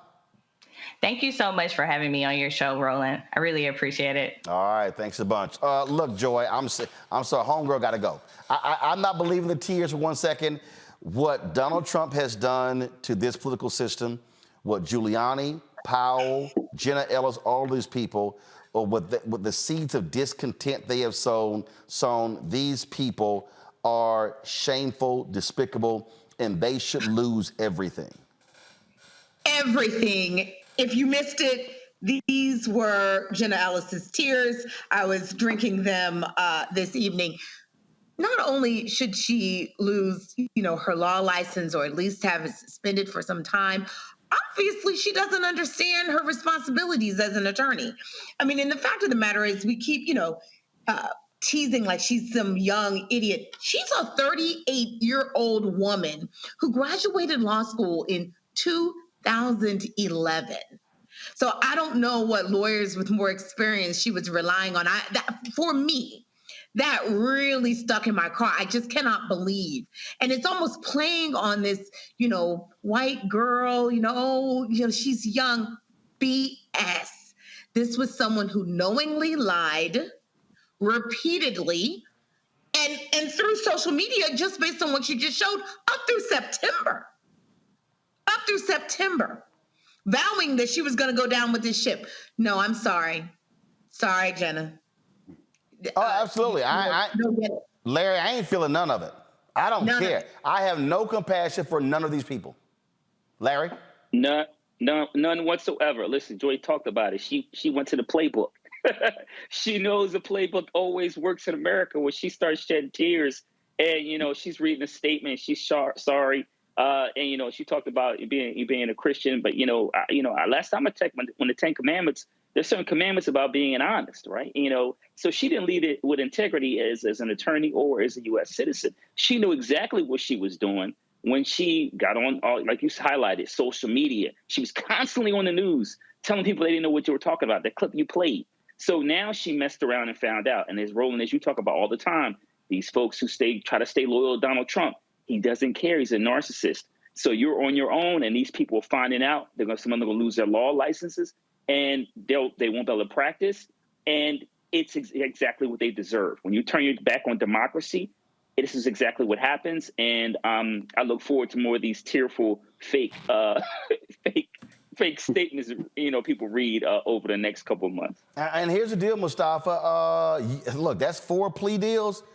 The other folks who are sitting around chilling, y'all stupid.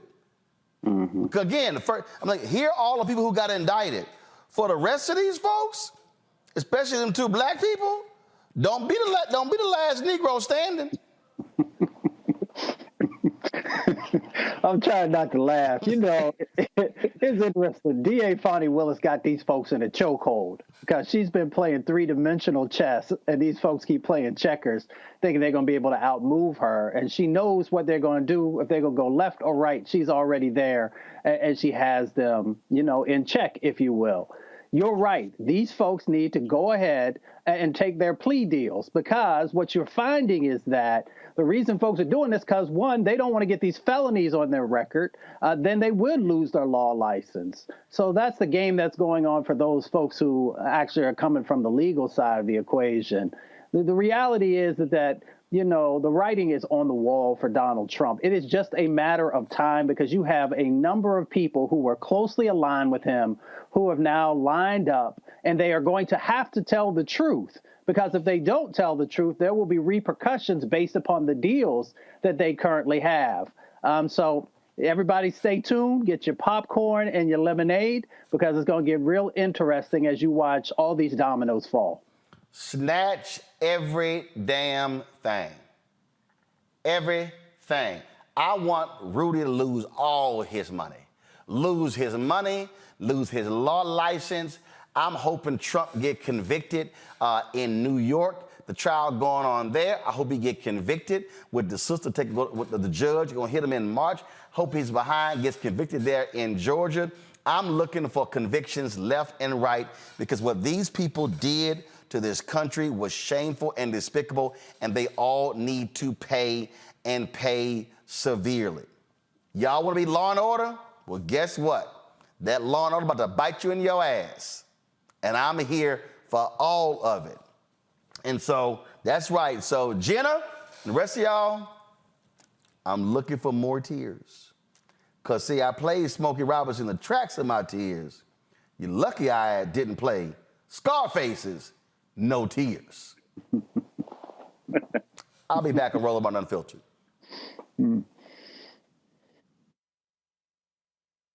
Don't you think it's time to get wealthy?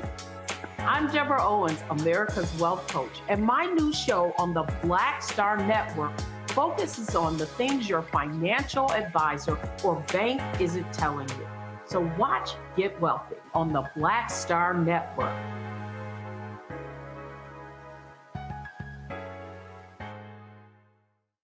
Hatred on the streets, a horrific scene, a white nationalist rally that descended into deadly violence.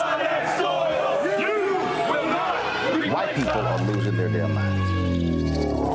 As an angry pro-Trump mob storms the U.S. Capitol, we've seen shooting. We're about to see the rise of what I call white minority resistance. We have seen white folks in this country who simply cannot tolerate black folks voting. I think what we're seeing is the inevitable result of violent denial. This is part of American history. Every time that people of color have made progress, whether real or symbolic, there has been what Carol Anderson at Emory University calls white rage as a backlash. This is the rise of the Proud Boys and the Boogaloo Boys. America, there's going to be more of this. Here's all the Proud Boys, guys. This country is getting increasingly racist in its behaviors and its attitudes because of the fear of white people. The fear that they're taking our jobs, they're taking our resources, they're taking our women. This is white fear.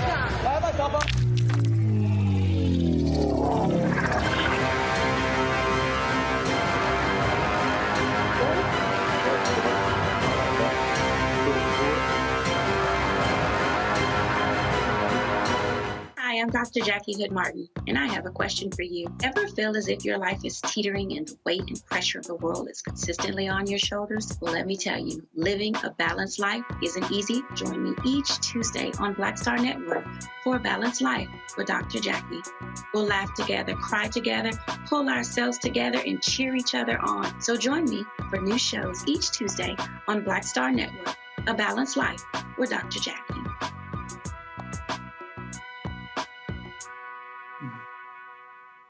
When you talk about blackness and what happens in black culture, we're about covering these things that matter to us, speaking to our issues and concerns. This is a genuine people-powered movement. There's a lot of stuff that we're not getting. You get it, and you spread the word. We wish to plead our own cause too long have others spoken for us. We cannot tell our own story if we can't pay for it. This is about covering us. Invest in Black-owned media. Your dollars matter. We don't have to keep asking them to cover our stuff. So please support us in what we do, folks. We want to hit 2,000 people, $50 this month, raise $100,000. We're behind 100,000, so we want to hit that. Y'all money makes this possible. Checks and money orders go to P.O. Box 57196, Washington, D.C. 20037-0196. The Cash App is $RM Unfiltered. PayPal is R Martin Unfiltered. Venmo is RM Unfiltered. Zelle is Roland at RolandSMartin.com. What's up, Geek Today in the place to be. Got Cake Out Your Mama's University, creator and executive producer of Fat Tuesdays, a air hip-hop comedy. But right now, I'm rolling with Roland Martin, unfiltered, uncut, unplugged, and undamn believable. You hear me? How far to go in?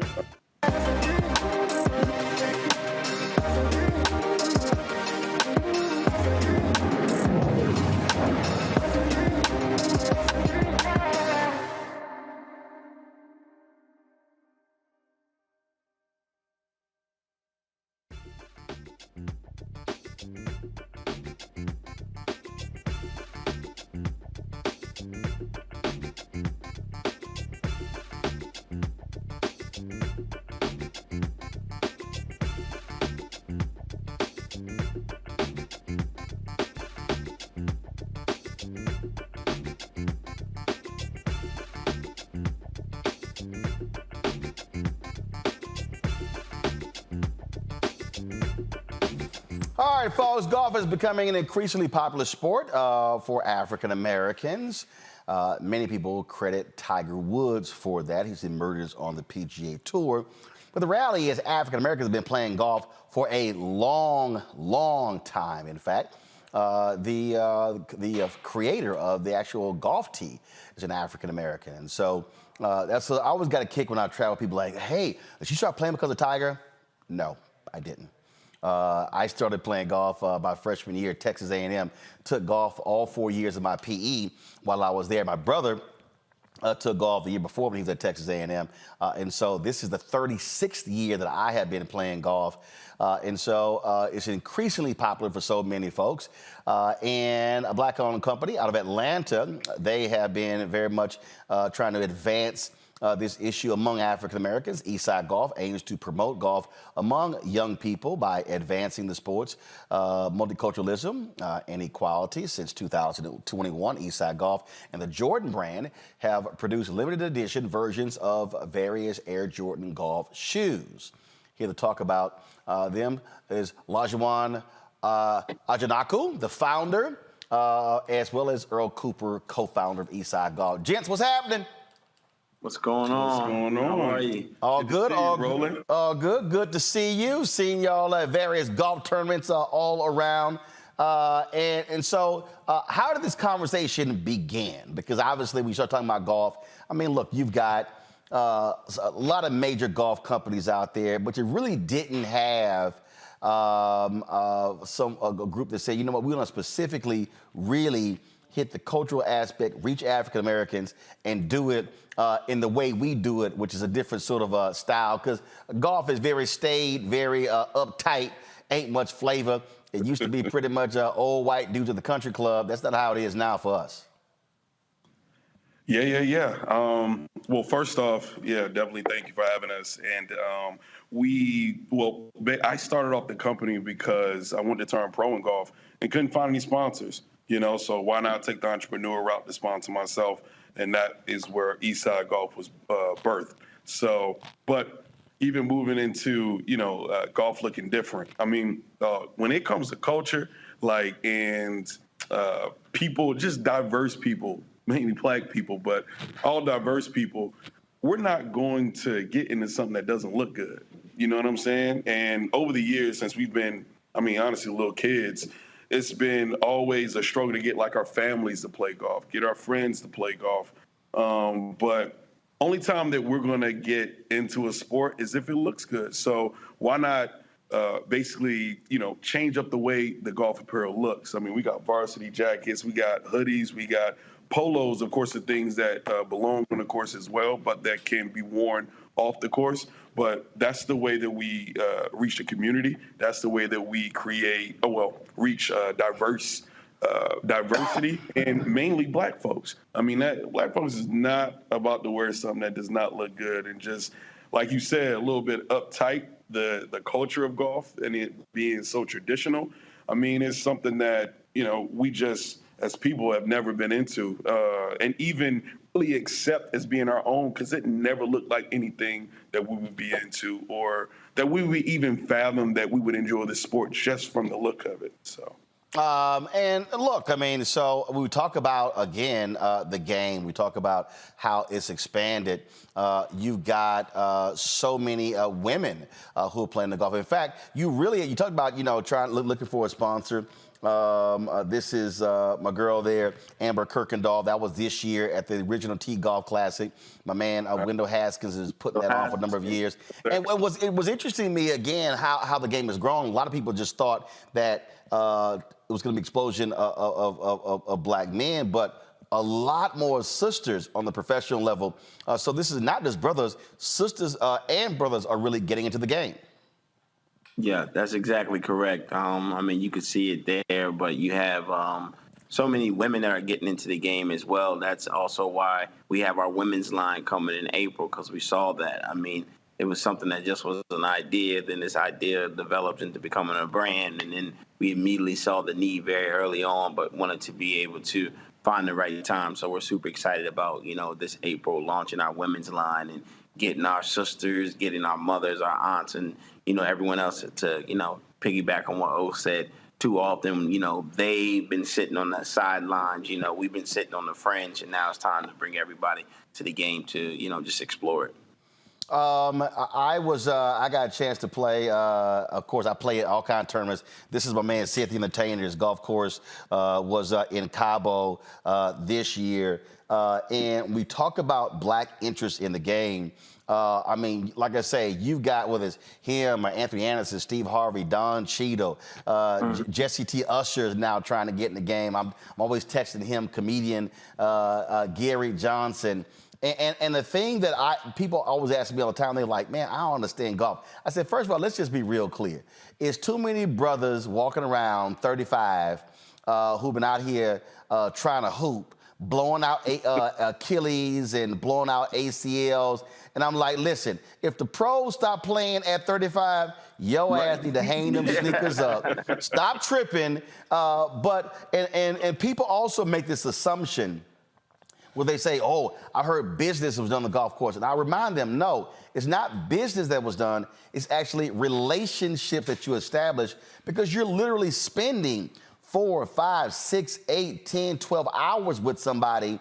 And there's no other sport that I can think of that gives you that amount of time to actually meet someone, learn from someone, and build relationships with somebody. Yeah, no, that's exactly correct. It is about building relationships. We've been able to meet so many great people. That's why our brand has had the ability to flourish because of the relationship building that we've been able to do prior to the brand, and now that the brand exists. We take that time. But you're 100% correct.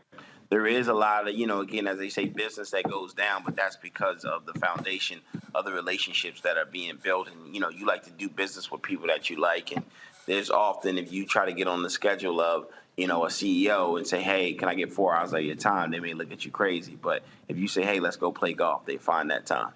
Check out that swing right there. Look at that swing. Oh, come on now. I don't play when it comes to golf. I will go out there and spend that time on the driving range because I know some people always talk about, I'd rather look good than play good. I said, damn that. I said we gonna play good and look good. I ain't trying to be out there hacking and all that kind of nonsense. That ain't going on. Before I go to my panel with some questions, I do got to ask you. So, give me the wide shot. So, explain the color scheme, because I'm always rocking my alpha stuff, or it might be some other some other stuff here. So, explain the black and green color scheme. Yeah, so being creative director of the company, I had to design something that I thought would bring attention and that had really like a story to it. So first, coming from Jordan brand, they actually, the Jordan brand AJ1 band shoe is black, red, and white. And now that band message on there, I mean, that came out in the 80s. That came through Jordan brand. And one of the things that that was so critical about that band name was Jordan brand was not allowed to come out with this shoe. Considering the NBA, it was a rule because it had too much white in the shoe. That was the rule. But even moving forward for that being a catalyst for this shoe, I basically took the same shoe and took the red and just turned it green, but it stands for so much more, so that green actually stands for, honestly, the fairway.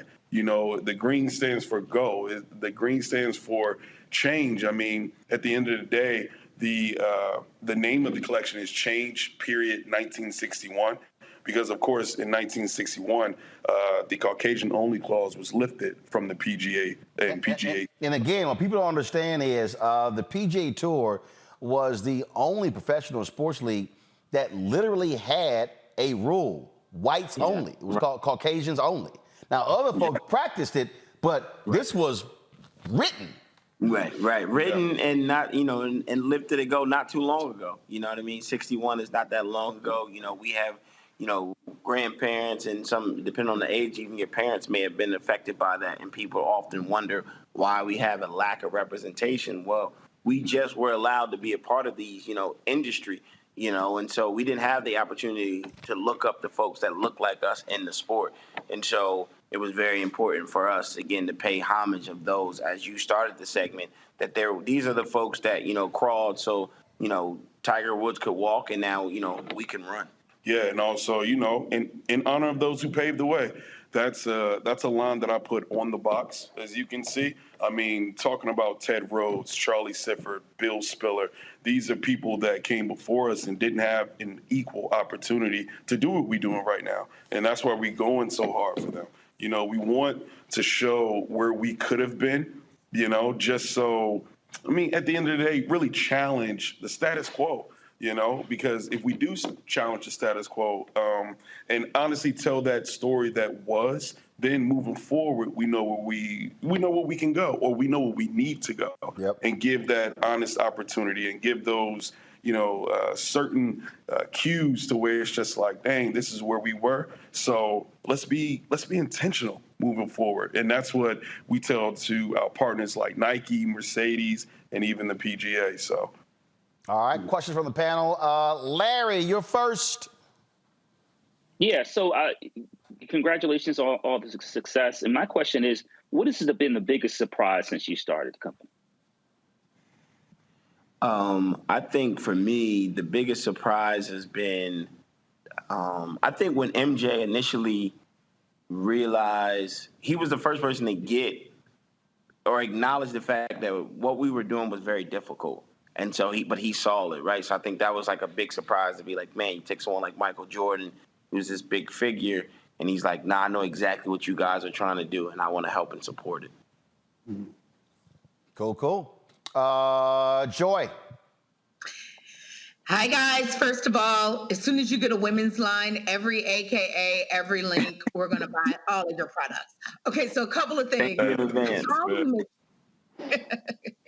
How do we make sure golf is taught in inner city schools, that we're expanding the sport at the high school level? Yeah, well, honestly, like I said earlier, it starts off with it being attractive. I mean, nobody on this phone call, nor nobody that is in high school, middle school, really any diverse person is going to wear something that doesn't look good.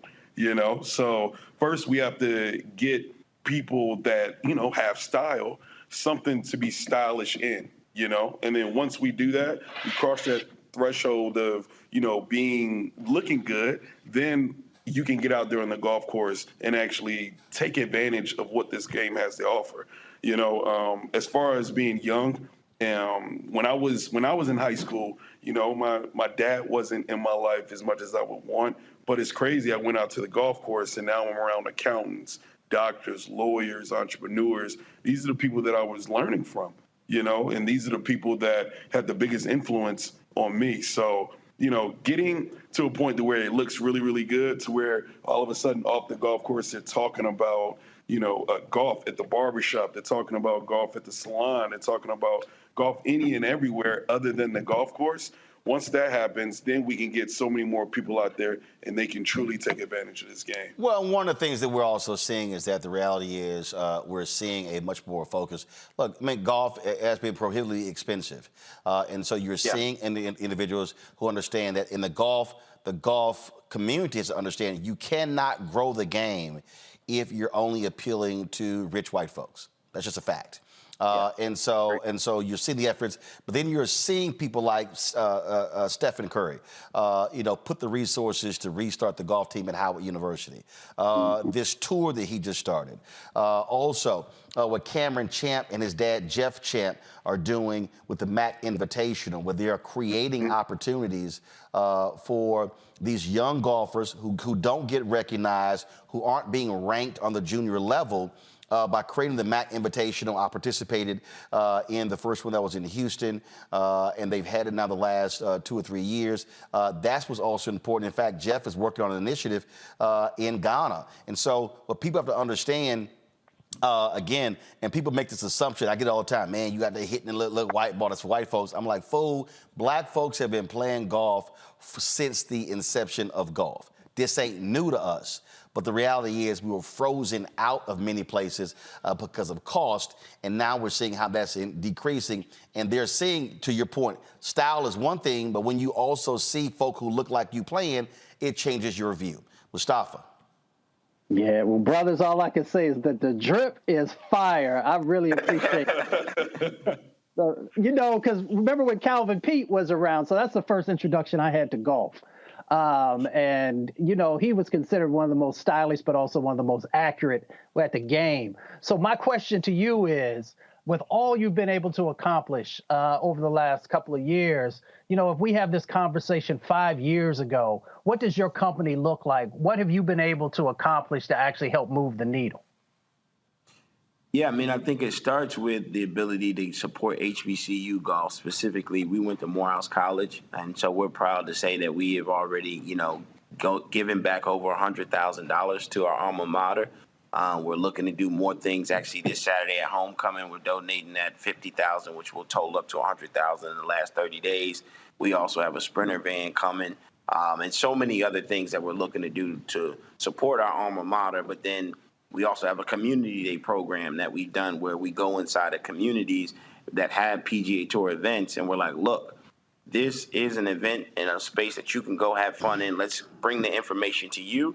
But the thought is that we buy out the entire golf course so that your first interaction is not needed. We remove all financial barriers, and you can learn that a bucket of balls may only cost $10 to $15, and that if you don't have golf clubs, we're leaving these facilities and we're leaving with rental sets so that a person can go in there and rent these clubs for free, or go take the 7-iron out and hit a bucket of balls. So again, these are many ways that we're constantly looking to expand as we build out the Eastside Golf Foundation. But we're super excited to be able to give back to our own, you know, alma mater and, you know, go Morehouse. Oh. Well, so what we have here again, so this is this driver head cover here, which actually has the names, Eastside Golf, the names of many. I mean, first of all, it's representing the brothers who played the game for a very long time. And of course, we also, because here's one of the hats here. Now, see, I am real particular about my hats. So let me ask y'all a question. So do y'all have the fitted caps, or is everything the snapback?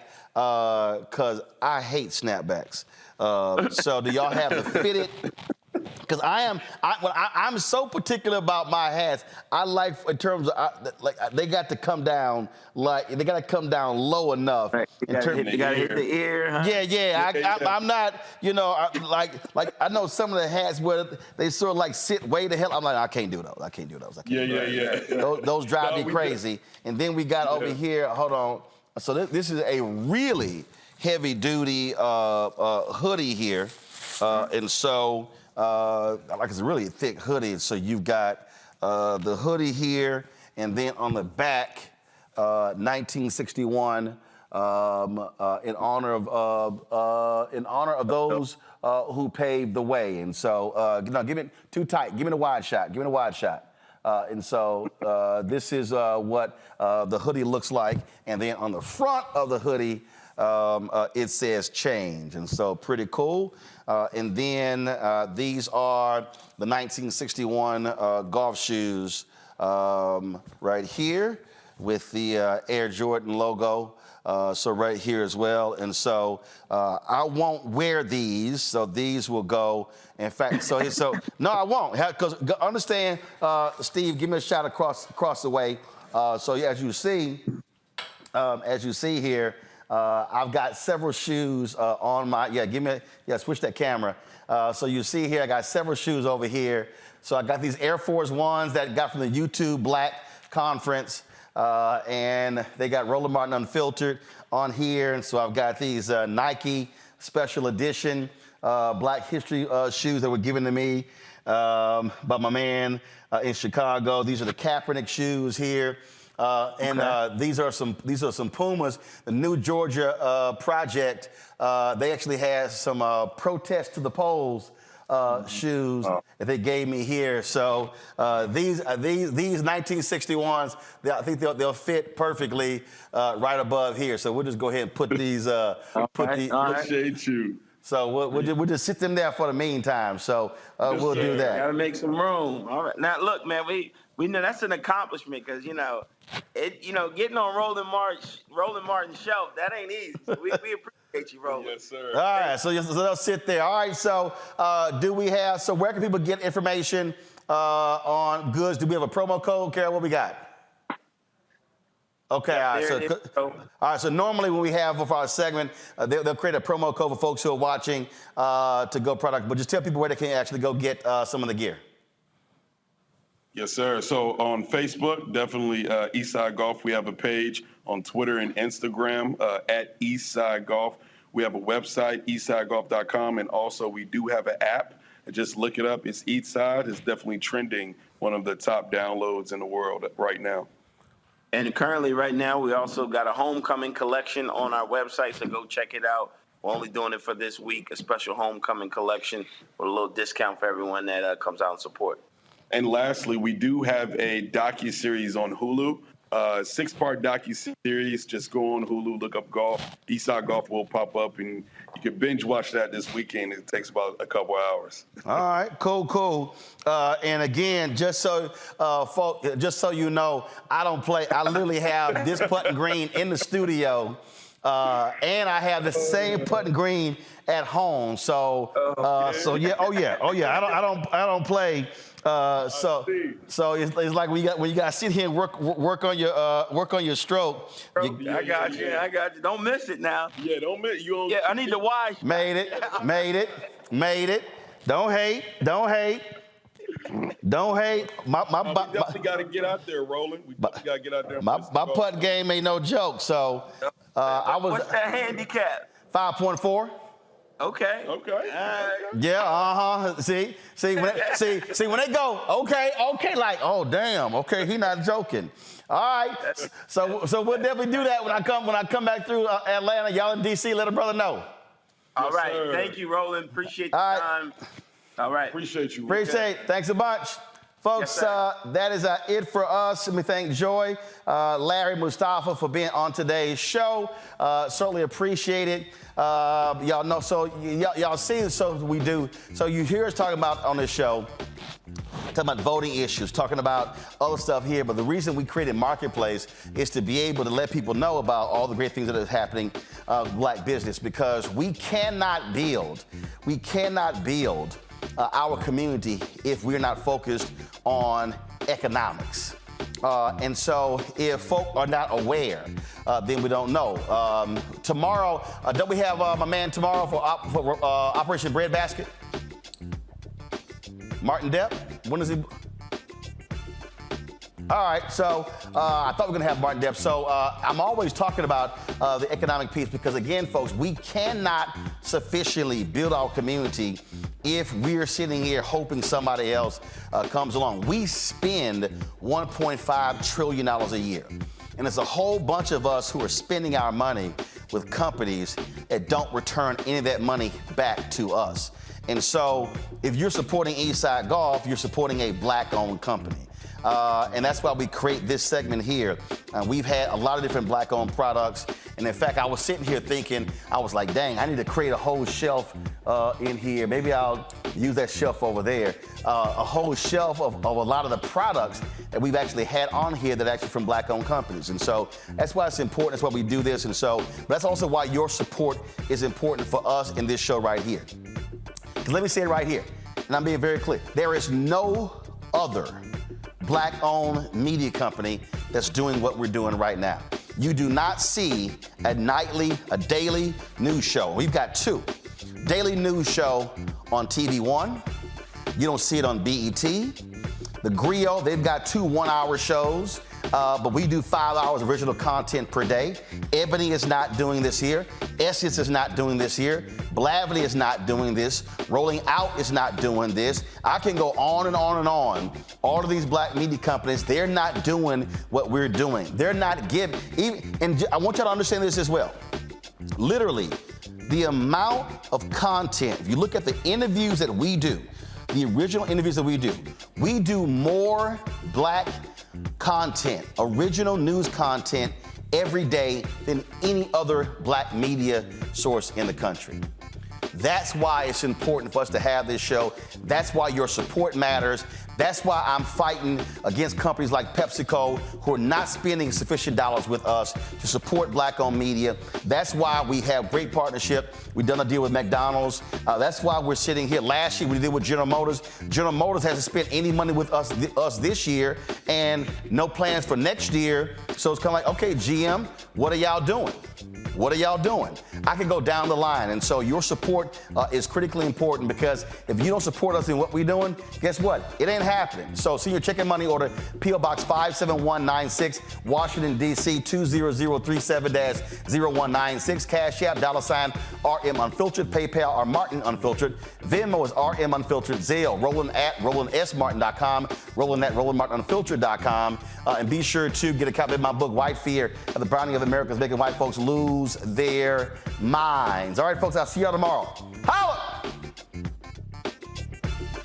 Folks, Black Star Network is here. Oh, no punches! I'm real revolutionary right now. Support this man, Black Media. He makes sure that our stories are told. Thank you for being the voice of Black America, Roland. Stay black. I love y'all. All momentum we have now, we have to keep this going. The video looks phenomenal. See, there's a difference between Black Star Network and black-owned media and something like CNN. You can't be black-owned media and be scared. It's time to be smart. Bring your eyeballs home. You dig?